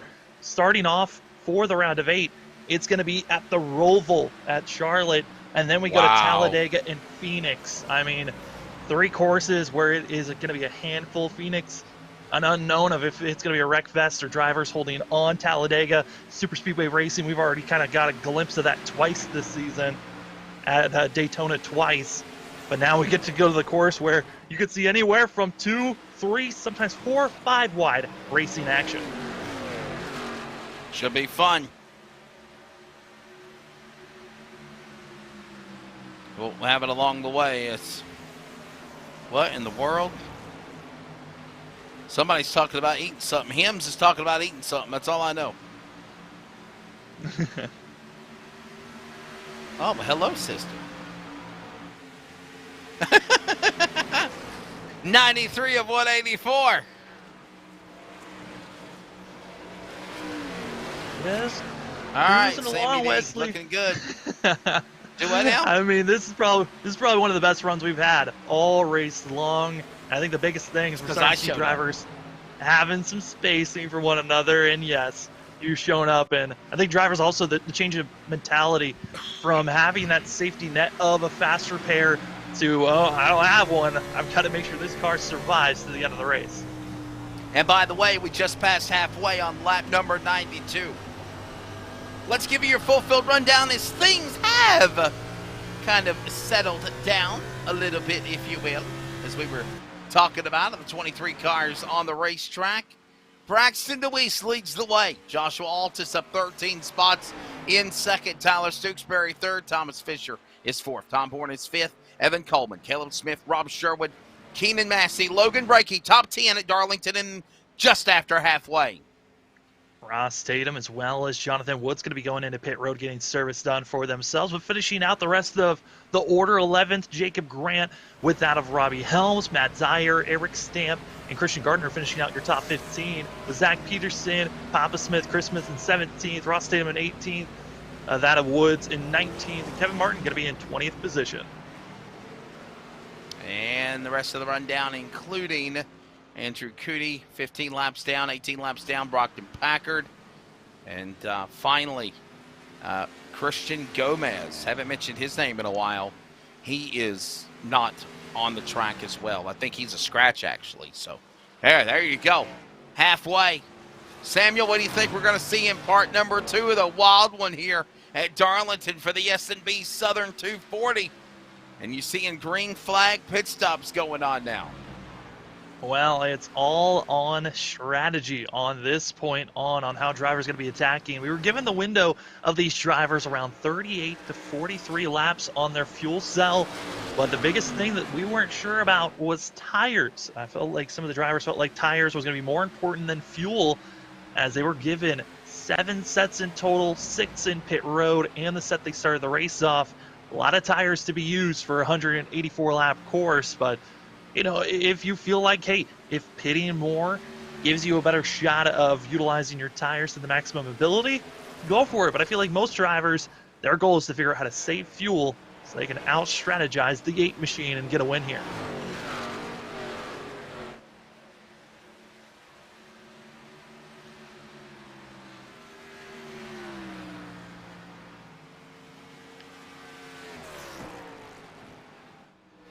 He literally just said Coca-Cola, the beer of champions.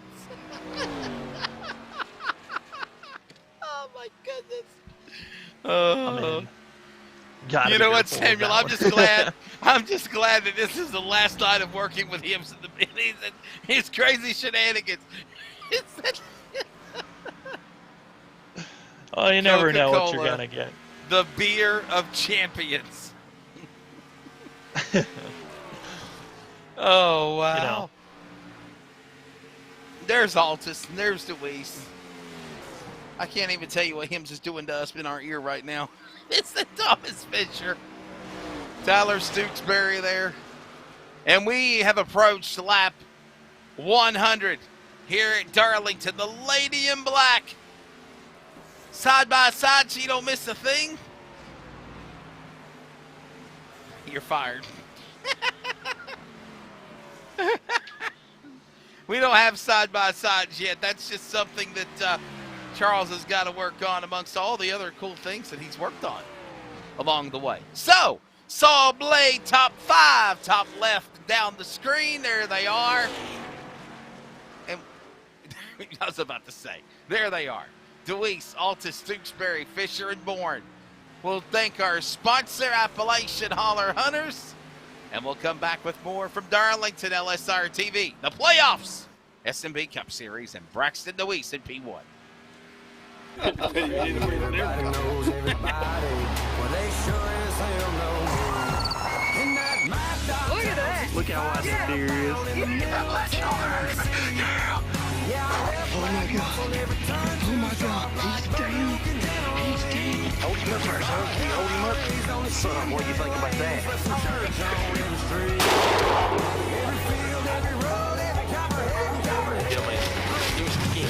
After me.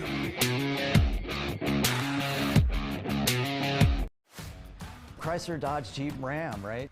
Our Ram trucks, truck of the year, amazing trucks.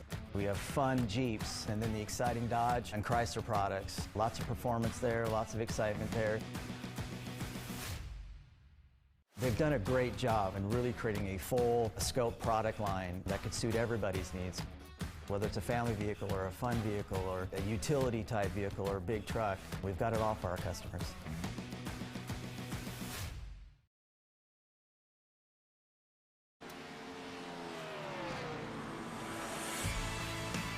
I like that new jingle, ain't you, Samuel? Oh, it's been nice. I like it. I like it a lot. Welcome back to coverage. We got green flag pit stops underway. Tom Fisher, Joshua Altus on the pit lane. Samuel, do you think they can go to the finish with this pit stop just after lap 100? You have the strategy in the works here now? What are you thinking? There's still one more pit stop after this for these drivers. They're just, I think a lot of the guys aiming to stretch it as far as they can go. And, looking at some of the drivers out here, Keenan Massey, as well as that of Christian Garner, they could probably go the furthest out from everyone out here. You see Evan Coleman and Zach Peterson going to be moving out of that position. But while we were under break, Braxton Deweese was one of the drivers that came in, as well as Matt Dyer, at a pretty similar time from one another. Braxton Deweese still has a lot of work to do for himself. He's 9th currently, but he's trying to utilize the fresh rubber that he just got to have a big enough lead. And some of these other drivers that have stretched out a little bit further, they're hoping they can catch up to the 8 with some fresh rubber. But when Deweese came into pit road, he had over 5.5 seconds of himself, of a gap between himself and second place. So I would not be surprised if Deweese continues to just grow and have over a 10-second lap lead to 6 seconds by the time that this fuel cycle goes through. Squilling tires exiting the pit lane, on board cam of one of the cars in the pits. That's the leader of Braxton Deweese. You see him pulling back out on track. My apologies, it's Jacob Grant, actually. Jacob Grant in the 52 car. Throwback colors. Been a long day. Special paint schemes. Gotta like that. Look at the real tree colors of the number 7. Looks like the Hooters car, if you will, back in the day for Alan Kowicki on that ride. What do you think, Samuel? Just kind of got real tree on it, but it's kind of like a Hooters throwback color. It looks a little bit like that as woo. Gardner wiggling, still wiggling. Logan Brakey on for now. Hold on, Logan. Hold on, Matt Dyer, your brother. Yeah, Dyer and we've seen Dyer with a couple of dings here or there. We've seen Brakey be in a couple of accidents here tonight. I think one of the only few drivers that hasn't been involved in a wreck has been Braxton Deweese. Everyone else has gotten some type of scrape or contact somewhere. Still waiting for that of Christian Gardner, Ross Tatum. Ross Tatum pitted extremely earlier, so we're still waiting on Christian Gardner to come into pit road for himself. But Ross Tatum is catching up to the 7 ever so closely. And when the 7's wiggling as much as he is out of the corner, that's just costing him more and more time.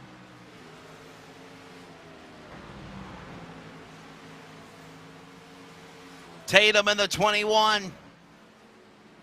Ross, the boss, down the backstretch. The Boeing back straightaway, if you will. Taking the inside. I'd much prefer when you're taking the inside lane over someone else because you are trusting the car they're passing when you go on the outside, banking on hoping that they don't make a mistake. DeWeese now in third position, but he's catching up to 7 quite closely. On the hood of the 8 machine, Braxton DeWeese, as he is just saying hello to Christian Gardner and blowing right by him. We're on the hood as well as inside of the 8 machine. On board on that battle cam.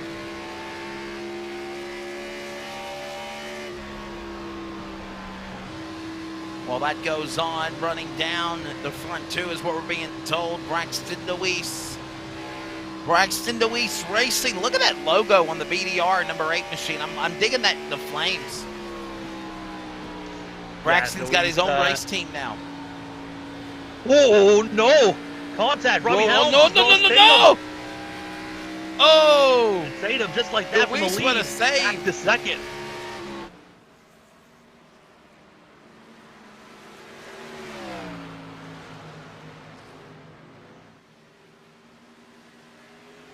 But yeah, I mean, Deweese on his own team, trying to make some magic happen, and went from high five to his own team. And I think for Deweese, you know, going their separate ways, I think it might work out for both teams. But man, this kind of opens up the team constructors points for the SNB Cup Series, because it was high five just dominating the team aspect of points when they had Deweese on the team.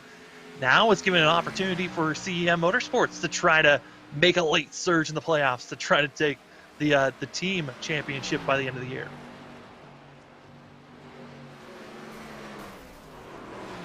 Wow, trouble. Oh, Fisher around. That's going to bring out a yellow. What's going to happen? Caution out, Thomas Fisher. I think there might be a couple other cars involved.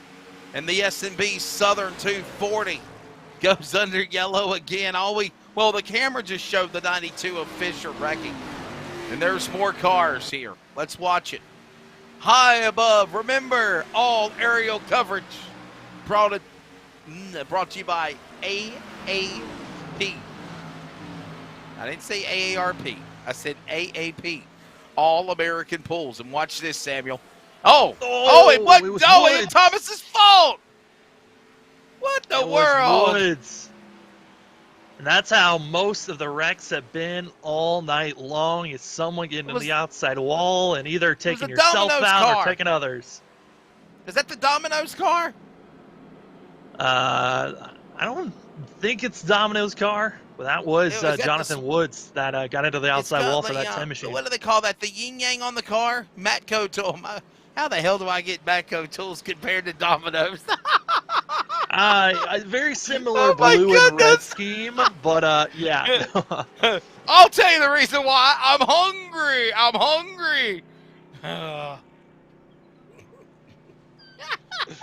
Oh man, it is. Wesley, I know it's been a long day for you, but it's just getting started. We still got one more race to go.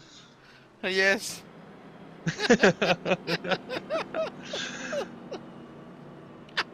Oh wow. Well, this is now giving an opportunity for some drivers coming to pit road. How the hell do I get a Matco tools compared to Domino's for the yin yang?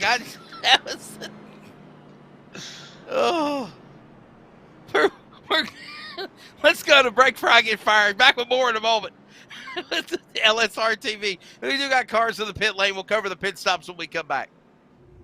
Hey, it's Wesley Outland, the face with the voice of the Northwest Cup and Truck Series, the American iRacing League that you hear simulcasted on the Community Radio Network. And that's what we want to tell you about. We are excited to continue the partnership of covering esports on CRN, just like we do with all the other broadcasts that I cover in real life, like MAV TV, Short Track America, Speed 51 TV, Fox Sports Radio for college, high school sports. The Community Radio Network does the same thing. In addition to broadcasting real athletics, we're excited to be the radio voice of LSRTV's coverage of the Northwest Cup and Truck Series presented by Tom Denchel Automotive Group, the American iRacing League, and special events along the way. It's very simple. On your web browser, laptop, tablet, or cell phone, go to wearecrn.com, click on play, and you are able to keep up with the action. It's very simple. The power of radio to the imagination of the listener. Check us out when you can. Esports coverage from LSRTV on CRN, the Community Radio Network, wearecrn.com. Well, obviously, you can tell now by the looks of me, you're thinking to myself, why is he hungry? It looks like he hasn't missed a meal in a month.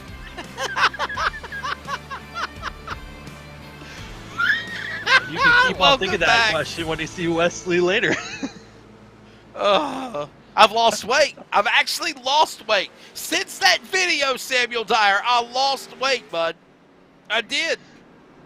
Yeah, Shut up! I'll be honest, Wesley, it has been a blast the last couple of nights. We've been doing the testing, getting to see each other, actually like work with one another and see what we look like while we're talking. And also, didn't realize how much content you had on YouTube, but it's been a blast to go see your archive that you've got. Oh, you talking about the Wesley Outlet archive? Yeah. Oh my goodness! You know, that was back in the day whenever I kind of thought about getting into another industry. No. I actually, you know what? I'll be honest with you. I went into like I wouldn't say it was a midlife crisis. I had a girlfriend and we broke up, and a buddy of mine said, "Hey man, you need a full makeover. Why don't you grow your mustache, grow your goatee, a Fu Manchu, if you will?" And it lasted for about probably 5 or 6 months, and then I got rid of it. I got tired of trying to groom it. I really did. That's why I like to be clean shaved. Oh man. Well, we are now green on the back stretch. It's Rob Sherwood, Braxton Deweese on the fresher rubber, and he's going to be aggressive here for the 8. Wants to get back up front. The next driver with the same set of tires is going to be that 12 of Caleb Smith, and got to be careful. Driver's still trying to hold on to these cars. The exit of the corners, doesn't matter if it's the exit of 2, exit of 4, it has been a handful every single lap. We like DraftKings. And we got a problem that's on Logan. the Logan Brakey's car in the wall, holding together. No caution. Oh, my goodness. Worst case scenario of seeing the car go blinking, but probably the best case of the fact that no one else was involved in that incident as they continue racing on. Update on that last wreck, by the way, that brought out our last caution. Thomas Fisher, who was involved, he came in 31 points out from the cut line. He is still in pit road getting services done, back in 20th position. Thomas Fisher, I think with where he's running currently now, a must-win scenario going into Las Vegas next week if he wants to move on to the next round. Smith down to the inside, going after Sherwood. Rob Sherwood, wasn't he in the 29 car? Did he change his number? Yeah, he changed it. He was the 29, now the 22. Just decided to swap it up in the middle of the playoffs, but keeping us on our toes, I guess. Me up. Different paint schemes, different numbers. They're just trying to keep us on our toes.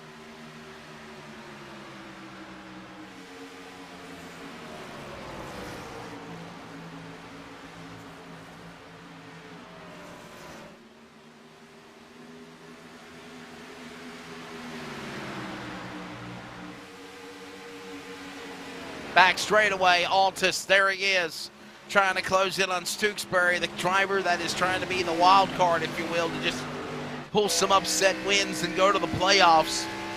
Not for him. He's just looking for W, Samuel. Trying to run down. Get the dub. Yeah. Is that our, is that the, there's Braxton Deweese, man, right behind him. And look at Evan Coleman, rowdy, getting rowdy. Got that rowdy energy, number 51, Cameron. Yeah, Evan Coleman trying to move up into the top 10, but DeWeese up to 1.8 second gap lead over that of Caleb Smith. And Caleb, he has been quick in the first 10 to 15 laps of a run, but it's the tire saving that has been really the Achilles heel of this 12th team. Every single race, it seems like this season, the longer the run goes on, that's when we start to see the 12 start to falter and fall back. But, I mean, a second place run right now for Caleb Smith. He was tied with Ross Tatum to be either just 1 point outside of the cut line to move on to the next round. I mean, a solid run here today. It is so nice to have a buffer going into the final race of a round, knowing if you have just a little bit of a mistake, you got that cushion to fall back onto.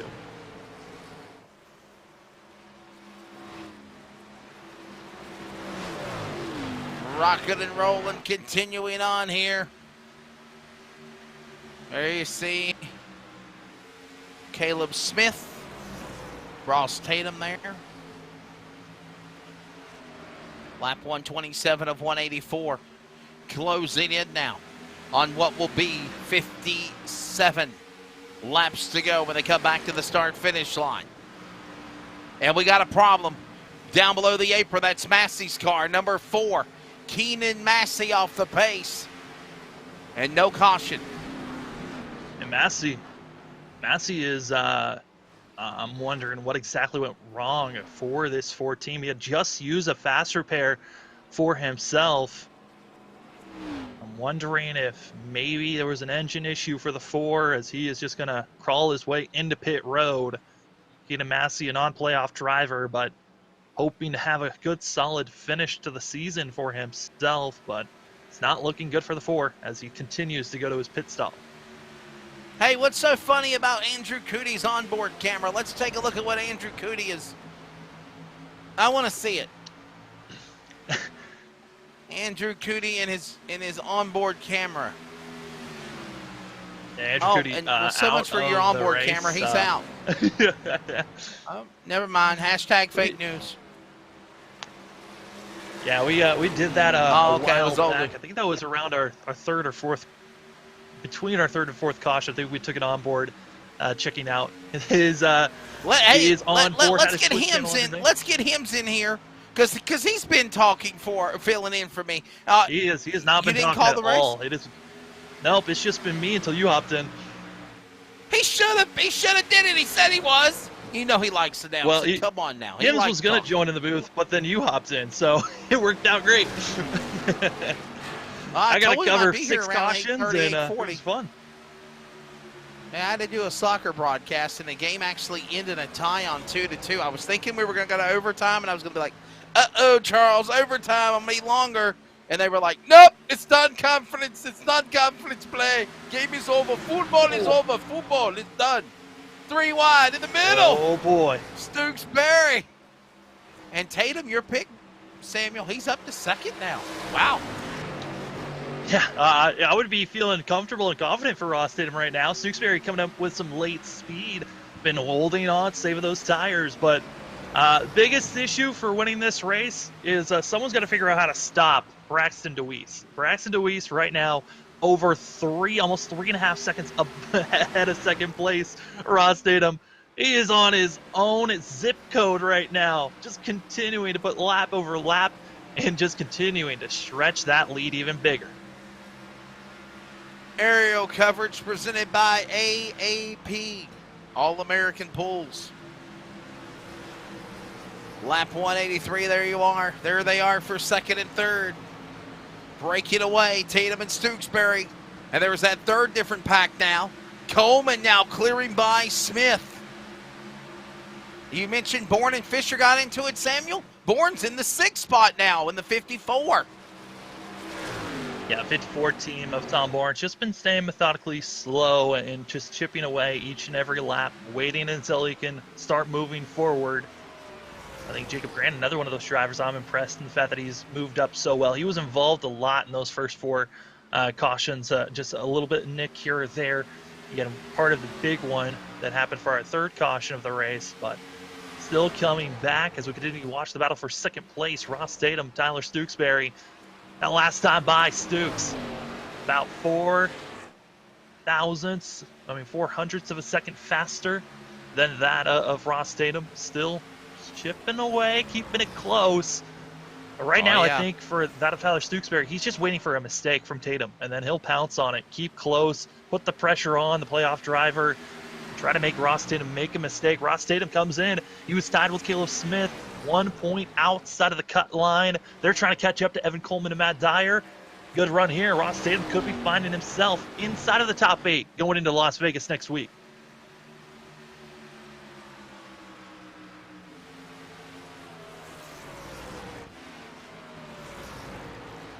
Still looking for There's one Coleman. more pit stop here. That Yeah, pit we stop were window we're looking asking for, that Wesley. question early, and we actually said, can they pit? Can they go to the finish? And you said, no, I think they're going to have to pit again before the checkered flag. And you're right. Yeah. It's coming up here. That window going to be around lap 48 to 51. That's going to be our pit stop window for a lot of these. Drive top board. It gets loose. They're trying to hold on and stays off the inside wall. Woo! 54 had a scare there. Oh, no. Oh, in the wall. Right Caleb Smith. Smith in the wall looked like he zigged when he should have zagged on that play. And he might have bounced off the wall and messed up his suspension on the right front. Number 12 losing ground. And no caution. Caleb Smith was already Can we see a faltering Pulse because of the lack Poppers of grip. instant replay on that? Lazy producers. Come on, hymns. We want to see this. Give us some action. We'll see if he Our gets producer in the wall says. again. Our producer says that it is not replay worthy.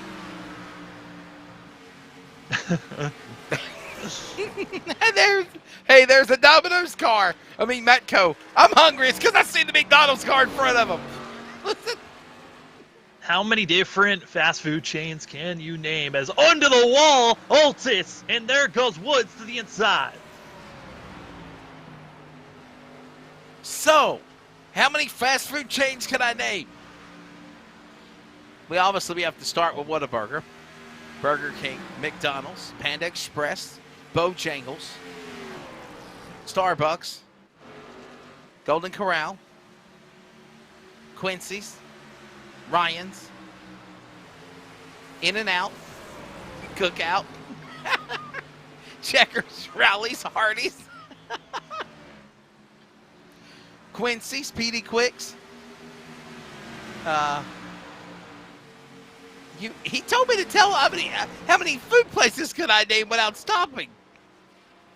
That's into pit road, going to be 21. Ross Tatum quick into pit road, and I think he's going to be about 2 laps too soon. Unless he feels like he can save an extra 2 laps. This is going to be a close window for this 21 team of Ross Tatum. I think he might be just close enough, and also Wood's going to be following suit. Already have had that of Robbie Helms coming into pit road about 3 or 4 laps to go for the 18. He's going to be also in a questionable mark of making it to the end, but everyone else, they make it another 2 more laps. They're going to be just inside of the window. The drivers that are pitting now, they're undercutting. They're hoping to gain positions by pitting earlier than the drivers that are staying out.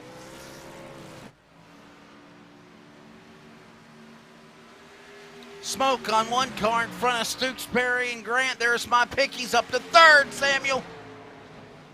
Yeah, that smoke that we're seeing is from all the drivers that are in pit road that I believe have lost their engines. So they're trying to get some repairs done for themselves.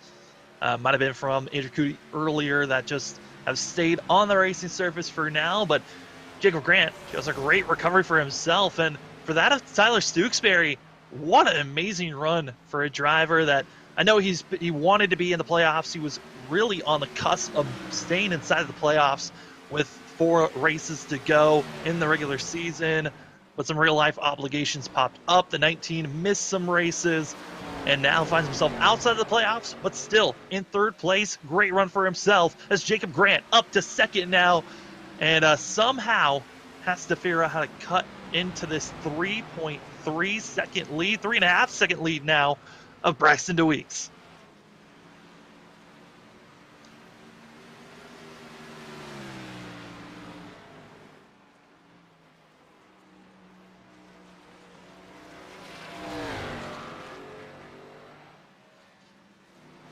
DeWeese hitting his marks there. Here's roaring down the straightaway. We got Eric Stamp, the winner last week,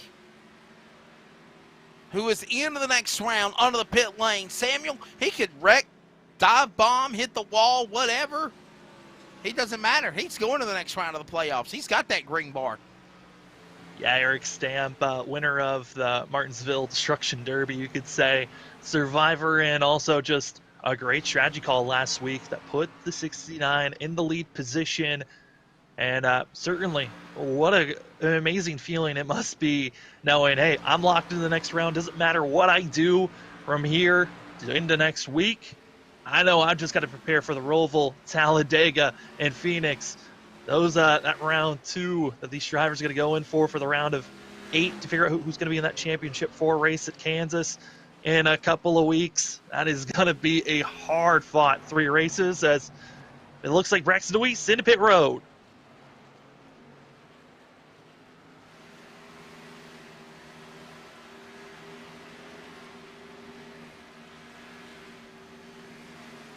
DeWeese with this pit stop. He is inside the window. He is good to go. Didn't stretch it as far as he possibly could. I think it's a sense of, hey, I don't want to give too much ground to that of Ross Tatum. Pitting again 7 laps sooner than when Braxton DeWeese did. Should be able to try to gain on time, as the drivers currently, based off of Jacob Grant, who was running about 1.5 seconds off of his best time after being on these tires for over 35 laps. So the drivers still have a lot of racing to go on this set. But looking like the window, if you're going to be coming to pit road, the furthest it goes, lap 51, is 3 drivers into pit road. That's Stewksbury, Coleman, Bourne, all together, as well as Zach Peterson behind this trio. Wesley, it's your money stop. This is it. You can't get caught speeding into pit road, and you got to make sure you are perfect on entry and on exit. Well, there goes Coleman's car.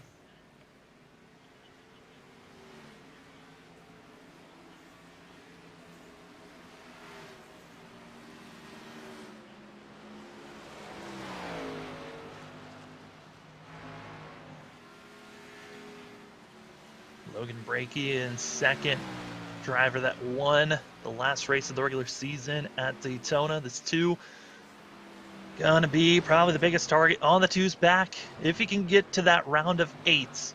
Talladega might be that racetrack the 2's watching out for. Might try to go for a win there. I think that's where a lot of drivers are keeping their eye. If they can move on to that round of 8 race, Talladega is going to be the key race for drivers that feel like they are the underdogs. Win that, get into the championship 4, get that pressure off. But that's once we get to that round of 8. We're still in the round of 12, where all the drivers in blue are still in the playoffs, running and racing. But the driver in green, Eric Stamp, already locked in to the next round of 8.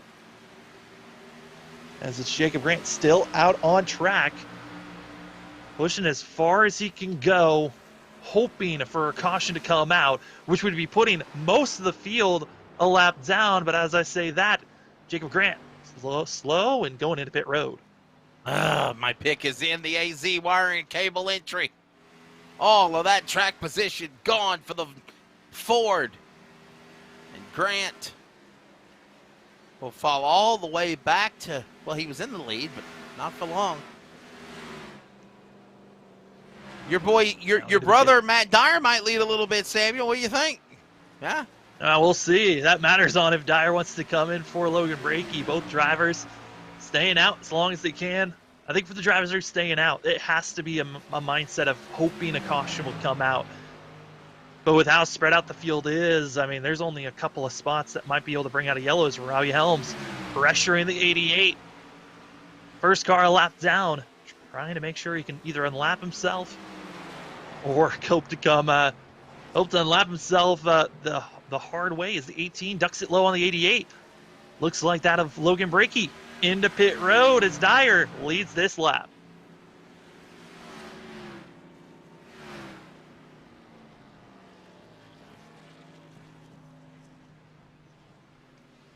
And Brakey on the pit lane, the Moosehead Lager entry Ford.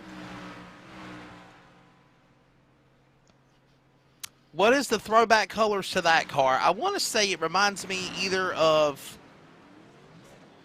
oh, let's see here. Well, it looks between it looks like it's between Harry Gant's colors of the Skull Machine or possibly, and this is my overall decision here, thinking that the number 2 also looks like the Lowe's Foods car. Believe it or not, Samuel, Dale Earnhardt Sr. drove a car that looked like that. Had Lowe's Foods as a sponsor. I mean, that's a beautiful stretch. I can confirm that is a just custom scheme that my older brother made for Logan. That's been Logan Brinkey's scheme for, he swaps between that Moose machine, or he goes from that one or the Microsoft 2 that he runs, and both schemes made by Matt Dyer, who slow, give him Deweese plenty of space, and right now for Dyer, he still continues to stay out in 3rd place. We're still waiting on Dyer as well as Christian Gardner to come into pit road, and you can throw in Kevin Martin back in 12th. Those are the 3 drivers that still have not pitted and are going to have to pit at some point before this race is over. As Ross Tatum, he undercut by 6 laps. At one moment, he had himself over an 8-second gap over Deweese about 3 laps ago, but it is shrunk quickly. Deweese is coming. Deweese most likely going to catch up to Ross Tatum here in the next probably 5 to 15 laps. That window is going to shrink quickly. There's 2 cars in between the 21 and the 8. But Deweese, he's hoping he can get by that lap traffic with ease as Helms gets out of sorts in between Tatum and Deweese.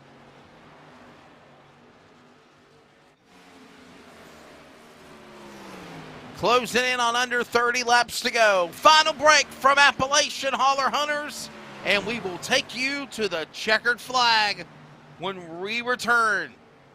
Ross Tatum, Deweese, Dyer, Altus, top 5. Back with more to the checkered flag at Darlington for the playoffs. Everybody knows everybody. Well, they sure as hell know me. In that mad dog. Look at that. Look how wide that deer is. Oh my God. Oh my God. He's down. He's down. Hold him up first, huh? Can you hold him up? Son, what do you think about that?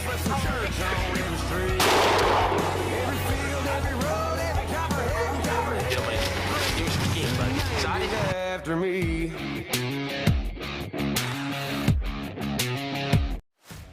Chrysler, Dodge, Jeep, Ram, right? Our Ram trucks, truck of the year, amazing trucks.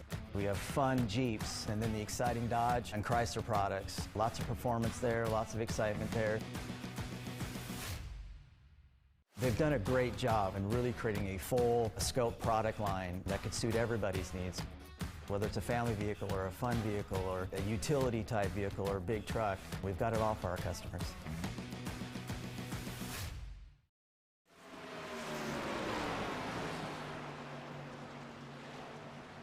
Shootout time here at Darlington. Welcome back.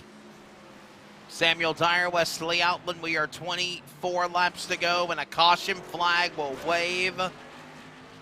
Well, so much for a long green flag run. Caution is out. Robbie Helms in the 18. And Samuel, well, this will bunch them all up to set them up for now Saturday night short track shootout.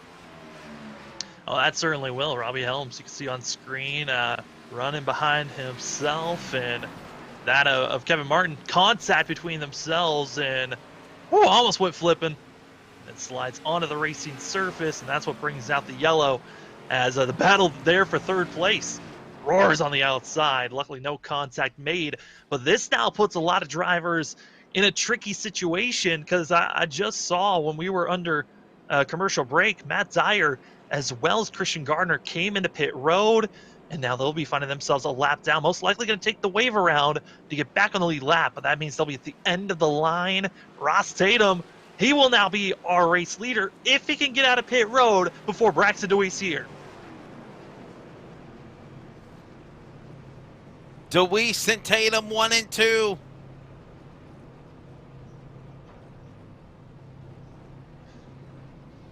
So we're watching the This battle is out of going to pit be an road. important.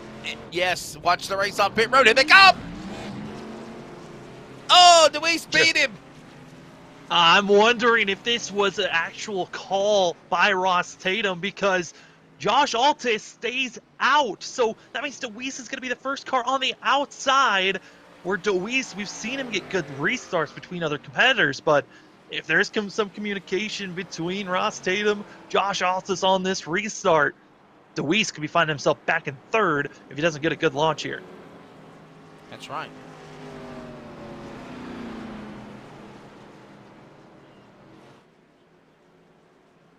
Boy, oh boy, oh boy.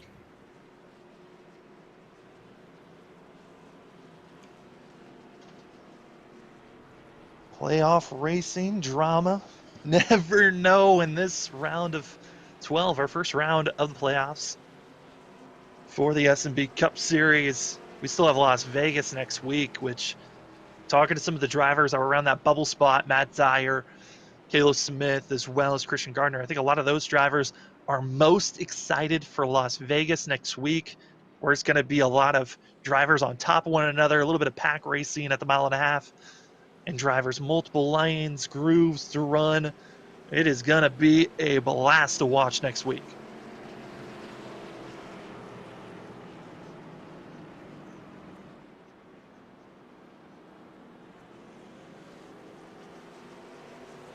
Should be a good one as Deweese beat your pick. Tatum out of the pit lane. Samuel, that number 8 car, that yellow number 8, what a season he's had. I mean, you look at the All-Star race win, what he had 6 wins in the regular season, the All-Star race win. Now he's looking for another win. Yeah, it has been a dominating season for Braxton Deweese in that first half. The first half of the season was all Braxton Deweese, and then we started to see a little bit of a switch when we got around race 6 and 7 of the season. That's when Ross Tatum started to hit his groove, winning at Atlanta as well at Bristol, and then Deweese started to show that he had some, chinks in his armor, but certainly Deweese here tonight has been the class act driver. He has been dominating. I'm wondering if he doesn't get a launch here, how well did Deweese and how well will he do trying to fight his way up to the front if he has a poor start on the outside?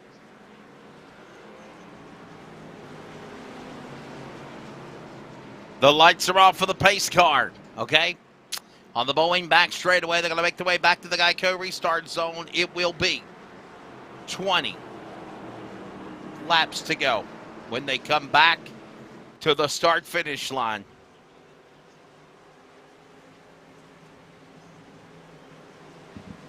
Pace car is in. Here we go. Altis in. Deweese pitted. Altis didn't. He spins the tires and scampers alongside Deweese's car. Oh, Tatum had some contact there and lost ground. And Stooksbury in the battle now. 20 to go at Darlington in turn 1. Tyler Stooksbury, racer of High Five, former teammate of Braxton Deweese, trying to run down and hope to get a win here. But it's going to be Ross Tatum. The poor restart from Altis backfired, and the 21 continues the full back contact made. Another car gets spun. No yellow yet. Oh. And he's now going to be major contact on the outside. Yellow finally waves. 20 to go. Calamity off turn number 4. Yellow flag waves. Altis in a spin cycle by Tatum and other cars. Boy, oh boy, Samuel Dyer, business has picked up at D. The second big one hits, and the biggest difference here is you've got 20 lap difference on tires. See Ross Tatum trying to find the grip to get a great launch out, and it's going to be that of Altis. He's trying to hold strong in the middle center of the corner, but gets into the outside wall, and when you're following someone that close, you have zero reaction time to get through. Woods, Gardner. Nowhere to go for the 10 contact. car. The 7 of Gardner, the 10 machine, that's the Domino's Matco car I was talking about earlier, Jonathan Woods.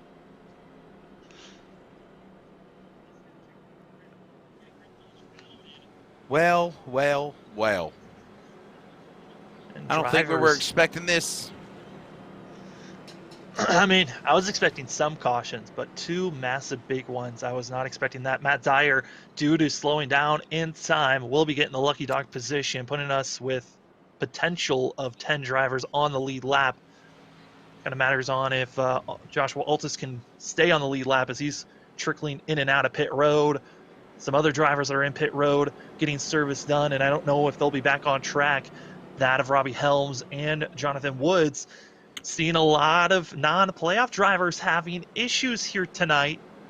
As Caleb Smith, Thomas Fisher still doing their best, but whew, this has been a rough night for a lot of drivers here.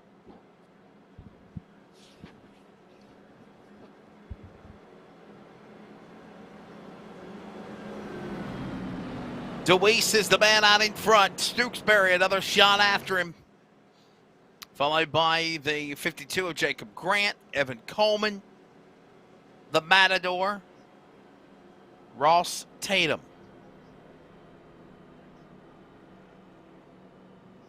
All right, here we go. And here's the thing, Samuel.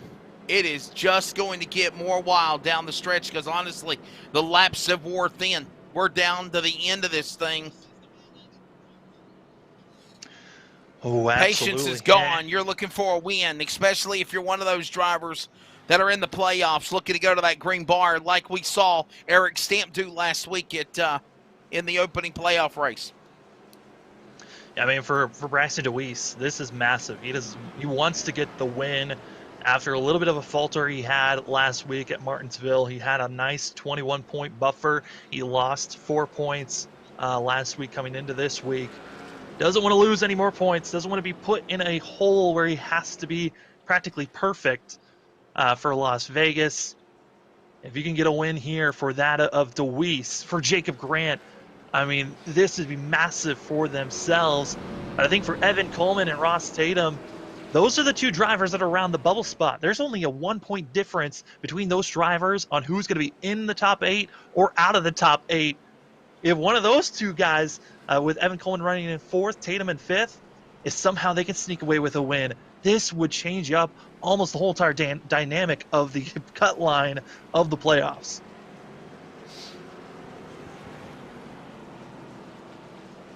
The lights are off on the pace car. And we will get ready to go back for the restart. It's going to be Braxton DeWeese ready to bring him back to green. Tyler Stooksbury, that car that is not in the playoffs. He's not a playoff car. He's a wild card. He's just one of those guys that are out there just having fun looking for a W. He sits in 2nd. My pick, Jacob Grant's right there to 3rd. Coleman's had a great run. He's in 4th. And your pick, Sammy D, right there inside row 3 behind Tatum. Behind Grant, I meant. That's Ross Tatum in the 21, what I meant to say. Lights are off for the pace car through Treacher's turn 4. Pace car is in. Ready.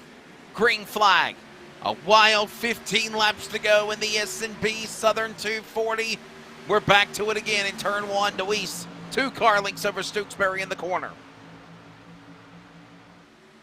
Oh, man. Stooksbury, he's getting a good run through the center of the corner. He's just trying to stay on the back bumper, utilize the draft on the straightaway, and just keep it as close as possible for the 19. Try to set up on an entry of turn number 1. If you get a good launch here out of turn 4, the 19 might have a shot. But honestly, our whole entire top 5, all really close. Also our top 8, all within just 2-3 seconds of one another. 14 to go. DeWeese off 2. Wiggle there by Stooksbury. He got sideways. Dirt tracked it just a little bit. Grant's there on the inside, looking for 2nd. Coleman is there. 2 for 1 if they can get him. 13 to go as they exit off turn 4 at the stripe, and still DeWeese leading the way back to turn 1. If anyone wants a shot at Deweese, you got to be trusting that of Tyler Stooksbury to be in line and to run as fast as you can. But speaking of fast as you can, Braxton Deweese just put down the fastest lap of the night with a 28.89. His A machine is pulling away quick, and if Stooksbury isn't quick now, we're going to lose track of the 8 machine, and Deweese might just pull away and win it.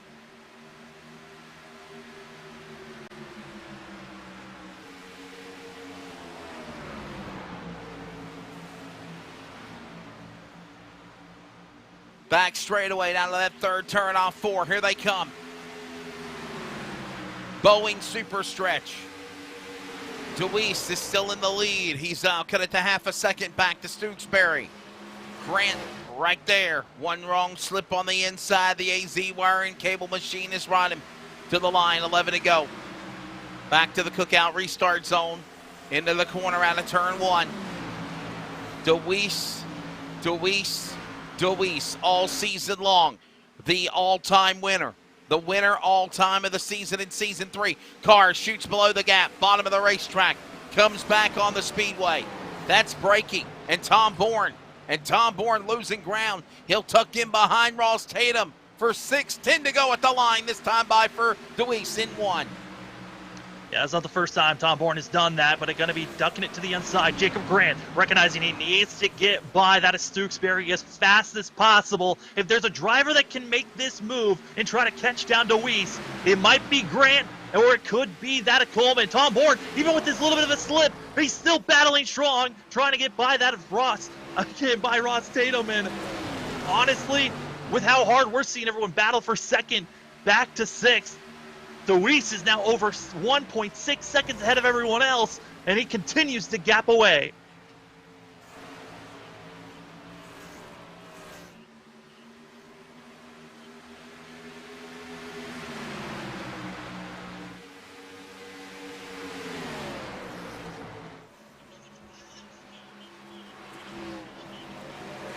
Oh, Stooksbury brushing the wall, losing a little bit of ground there. Still holds strong. You know, there's some aspects of Darlington, if you hit the apex of the wall just right, you don't just slam into the wall, you can actually get a pretty good launch out of the corner. It's kind of frowned upon to do it over and over again, but sometimes your car just drifts up and you find that speed. Yeah.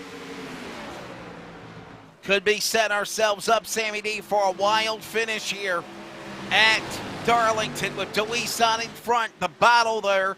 5 cars for second. Grant, Stooksbury, Coleman. Back to turn 1. 7 to go at Darlington. It's all Deweese leading in the 8 car. Side in, loose off hood view of Tyler Stooksbury from I-5 Racing.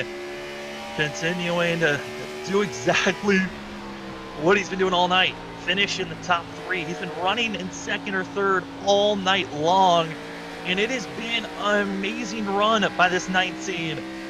But exactly what his sponsor and his YouTube page reads, tied in, loose off, that is almost exactly what we've been seeing from these drivers all night long. It's been loose off, Tom Bourne, center of the corner. Saw the 54 just drop a little bit, and Bourne has been having an ill-handling car all night long, but he's still in the top 5.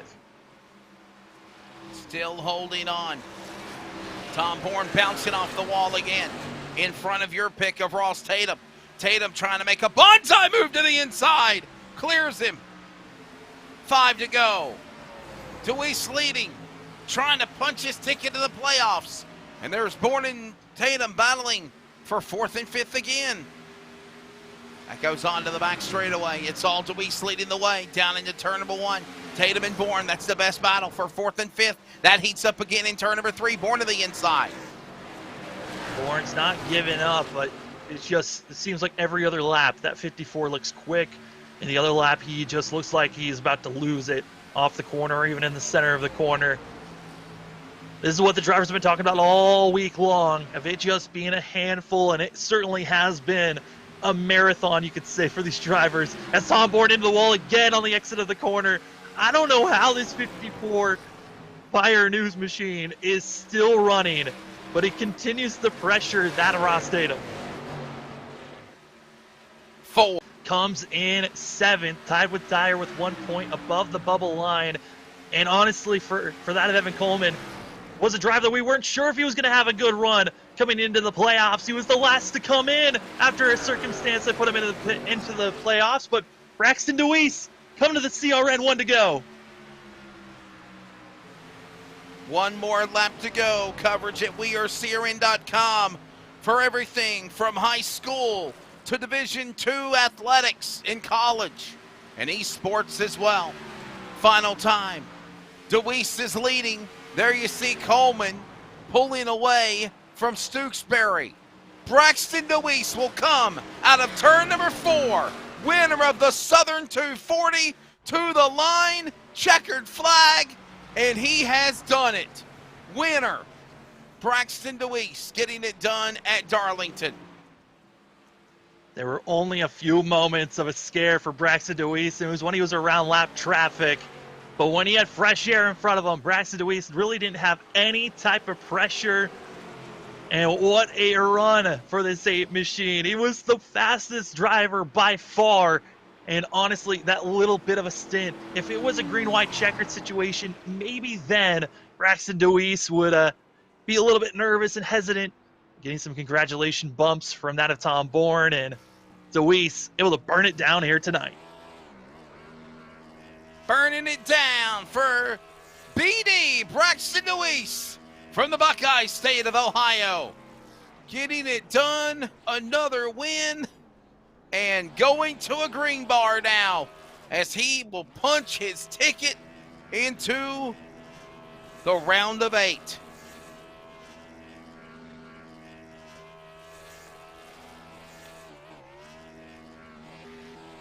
What a race, what an event when it's all said and done. Fun times for the driver.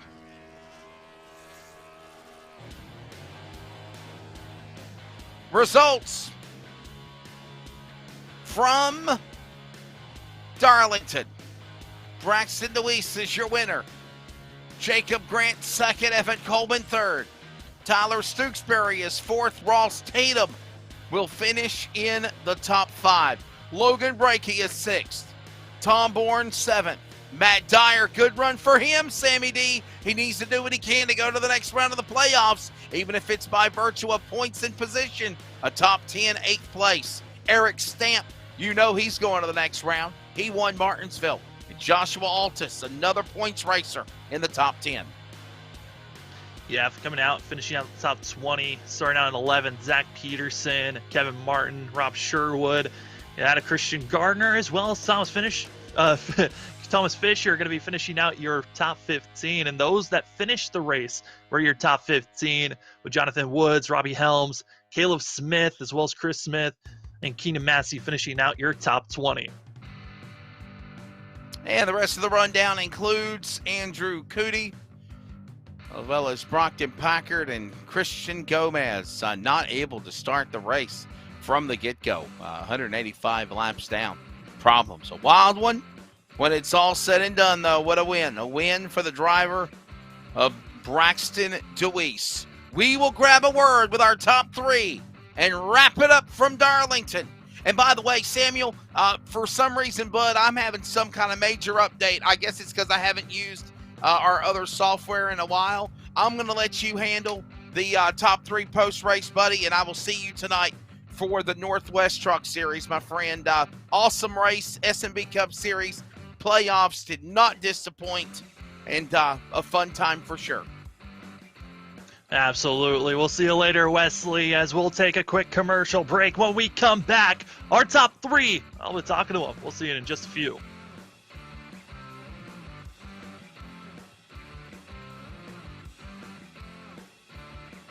Everybody knows everybody.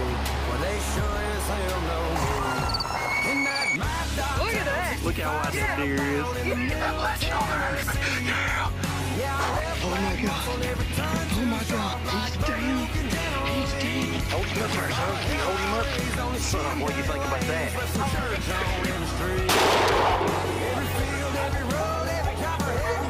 Yeah, man. Give me some skin, buddy. Excited? After me.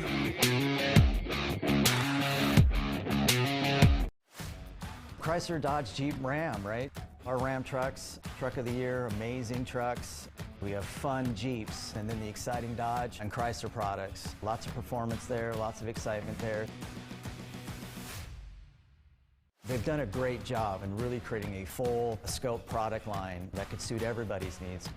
Whether it's a family vehicle or a fun vehicle or a utility type vehicle or a big truck, we've got it all for our customers.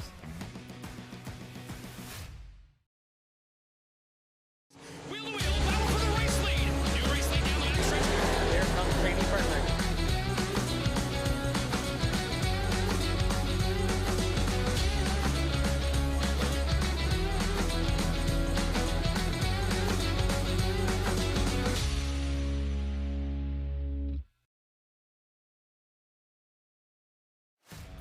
Chrysler, Dodge, Jeep, Ram, right? Our Ram trucks, truck of the year, amazing trucks. We have fun Jeeps, and then the exciting Dodge and Chrysler products. Lots of performance there, lots of excitement there. They've done a great job in really creating a full scope product line that could suit everybody's needs. Whether it's a family vehicle or a fun vehicle or a utility type vehicle or a big truck, we've got it all for our customers.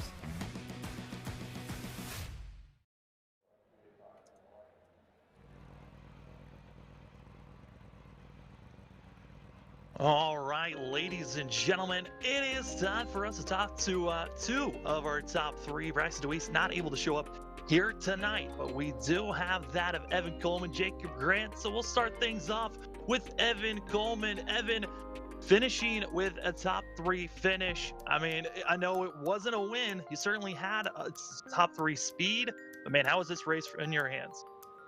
Horrible? No, in all seriousness. You know, it's fine. It's great. It's great to get a third. I probably knew I wasn't really gonna touch the 8 car, so all respect to him in winning that race. So he was kind of by himself. Would have been nice to see if, you know, if I didn't murder my car in that second set of stints, you know, where I would be at, because I lost a lot of track position. Thankfully, I was able to make all of that up. And, you know, it still ended up pretty well. I had to pass a few cars. But other than that, it was really great. Yeah, I mean, a top three finish certainly going to be helping you going into the next race. We're going to Las Vegas next. Evan, how are you feeling about going to that mile-and-a-half course? It's almost like a Michigan, but smaller. It's a plate track in a sense with this package, so it's really going to be, you know, who gets out front and who saves. So it's going to be interesting to see what the pack racing's like, who you're around. Well, it's still a lot of racing to go on, but Evan, before we let you go, the floor is yours for any shout-outs. Shout out to Surface Air Missile, aka Sam Dyer. Yay! That is all. Thanks, Evan. As we're going to be moving over to second place, Jacob Grant. Jacob, the race started a little shaky, involved in the first big one. How was it trying to cut your way through this pack and get up front to finish in second place? Very, very difficult. I ran all the way until lap 1. I wish I would have used my faster pair a lot earlier. I ran all the way to lap 110 before I finally, or whenever we made those green flag pit stops, it was 105 maybe, before I used my faster pair, and I was so far back at that point. But glad that the caution ended up coming out. It helped me out a lot. I ended up having one set of tires left, so I was hoping there was going to be a caution with about 6 or 7 to go. I would have went and took tires and hopefully could have got around everybody and stole the win. But good run by Braxton. He's always been fast. He loves this track. Great run. Glad to see him get another win. That's 6 on the year. That's phenomenal. But it was a struggle. Yeah, I mean, you kind of touched on it before we came back to interviews. You felt like Stewksbury was kind of holding you up for a second there. What do you think you would have had for Braxton if you were able to get by Stewksbury a little bit quicker? I really don't know. I think I could have kept up with him if I wouldn't have had to use up my tires as much and sling it off into the corner to get around Stooks. I tried once, it didn't work. Slid my tires a lot, and then luckily I was able to get it in 1 and 2. But I think if I could have got around him 3 or 4 laps sooner, I think I could have kept pace with Braxton. But getting around him, I don't think I would have been able to. Well, Jacob, certainly a great run here tonight. Second place going to help you for next week at Las Vegas. But before we let you go, the floor is yours for any shout-outs. First, I'd like to thank AZ Wire and Cable for being on the car as the main sponsor. They do a fantastic job. Not only do they give me paychecks every week, they support me in a lot of different ways. That's unnamed. It's truly a blessing to have those guys on the car. It's really fun to come out here and perform with them. This is a new paint scheme I threw together for them. It's got some kind of wire. Looks like some THHN. I don't know if anybody knows what that is, but it's on the side of the car. It looks really good. I'm really proud about this paint scheme. Glad I can bring it home into second place. All my friends and family, thank you for coming out and watching as you always do. G Fuel, Oakley, Jordan, High Five Racing for letting me drive the 52 car, King Grant Paints, you guys for broadcasting, and just hopefully we can get a good show next week at Las Vegas. That's Jacob Grant and the 52, hoping he's got a big enough buffer to help him going into Las Vegas. Good luck, Jacob, next week. Appreciate it. And just sneaking in, Braxton DeWeese, our winner. Braxton, this race, I mean, you were top of the class speed-wise. You had the fastest lap put down all race in that last stint. Man, where were you finding all of that speed? Practice. I really love this track, so I wanted to make sure that I won it this time. I've ran this in Adrenaline and SNB and have been fast in all them races at Darlington, but something always happened to where I could never end up getting the win. But I wanted to make sure that I stayed out front and was the fastest car the whole race, and so I could get the win finally. Oh, you certainly did show it, and with this win, you're now locked into the next round. With that pressure off going into Las Vegas, how are you feeling about attacking Las Vegas next week? I'm just going to try to attack it like I do every week. I want to try my best and see what I can do at that racetrack. So, like I always say, we're going to try to go for another win and see what we can do. Well, before we let you go there, Braxton, the floor is yours for any shout-out. Yeah, big shout-out to GP Diecast. He's been on the car for like the past 3 races, I want to say. He's been on the car a lot this year, all in all, but he really does support the number 8 Braxton DeWeese Racing Chevrolet. And if you have any diecast needs, like if you want any NASCAR 124 or 164 scale cars and more, go to gpdiecast.com. He will hook you up. I also want to thank Ron's Pizza, Dennis Bubical, Ravenwood Enterprise, Scott Martin and Jeff Schmidt, NASCAR Technical Institute, Blaze Designs for making this throwback, which was one of Dale Earnhardt's first cars. It wasn't his first one, but it was one of them. It was a 1956. Yeah, the K2 was the first car, but this was a little bit after, shortly after, the number 8 Maine Texaco, 1956 Ford Victoria. So I want to throw back to him. I was doing it for Dale. I'm always doing it for Dale. I was born on his birthday, so always gotta do that. And I just want to thank myself for putting all the practice in, because it paid off. And I want to thank everybody watching and supporting. It certainly did pay off there, Braxton. Braxton DeWeese in the 8, getting the win and locked in to the round of 8 with that of Eric Stamp as well. Which a big thanks to all of 3 drivers joining us here tonight for the interviews. Thank you for joining us for the SNB Cup Series presented by Appalachian Hauler Hunters for the SNB Southern 240. More racing action later tonight for us at LSRTV. It's the Northwest Truck Series as they race at Kentucky. A lot of hard racing going to be seen. But here for the SNB Cup Series next week, we get to see from our 12 drivers that are in the playoffs, only 8 of them get to move on. We already know 2 of the drivers, that being Eric Stamp and that of Braxton DeWeese, who will be the other 6. Las Vegas next week for us at LSRTV. Thank you for joining us for the SNB Cup Series. Thanks for Wesley for joining us late and being here for a little bit of this race. Thank you for Charles Wooten in the production chair. My name is Sam Dyer.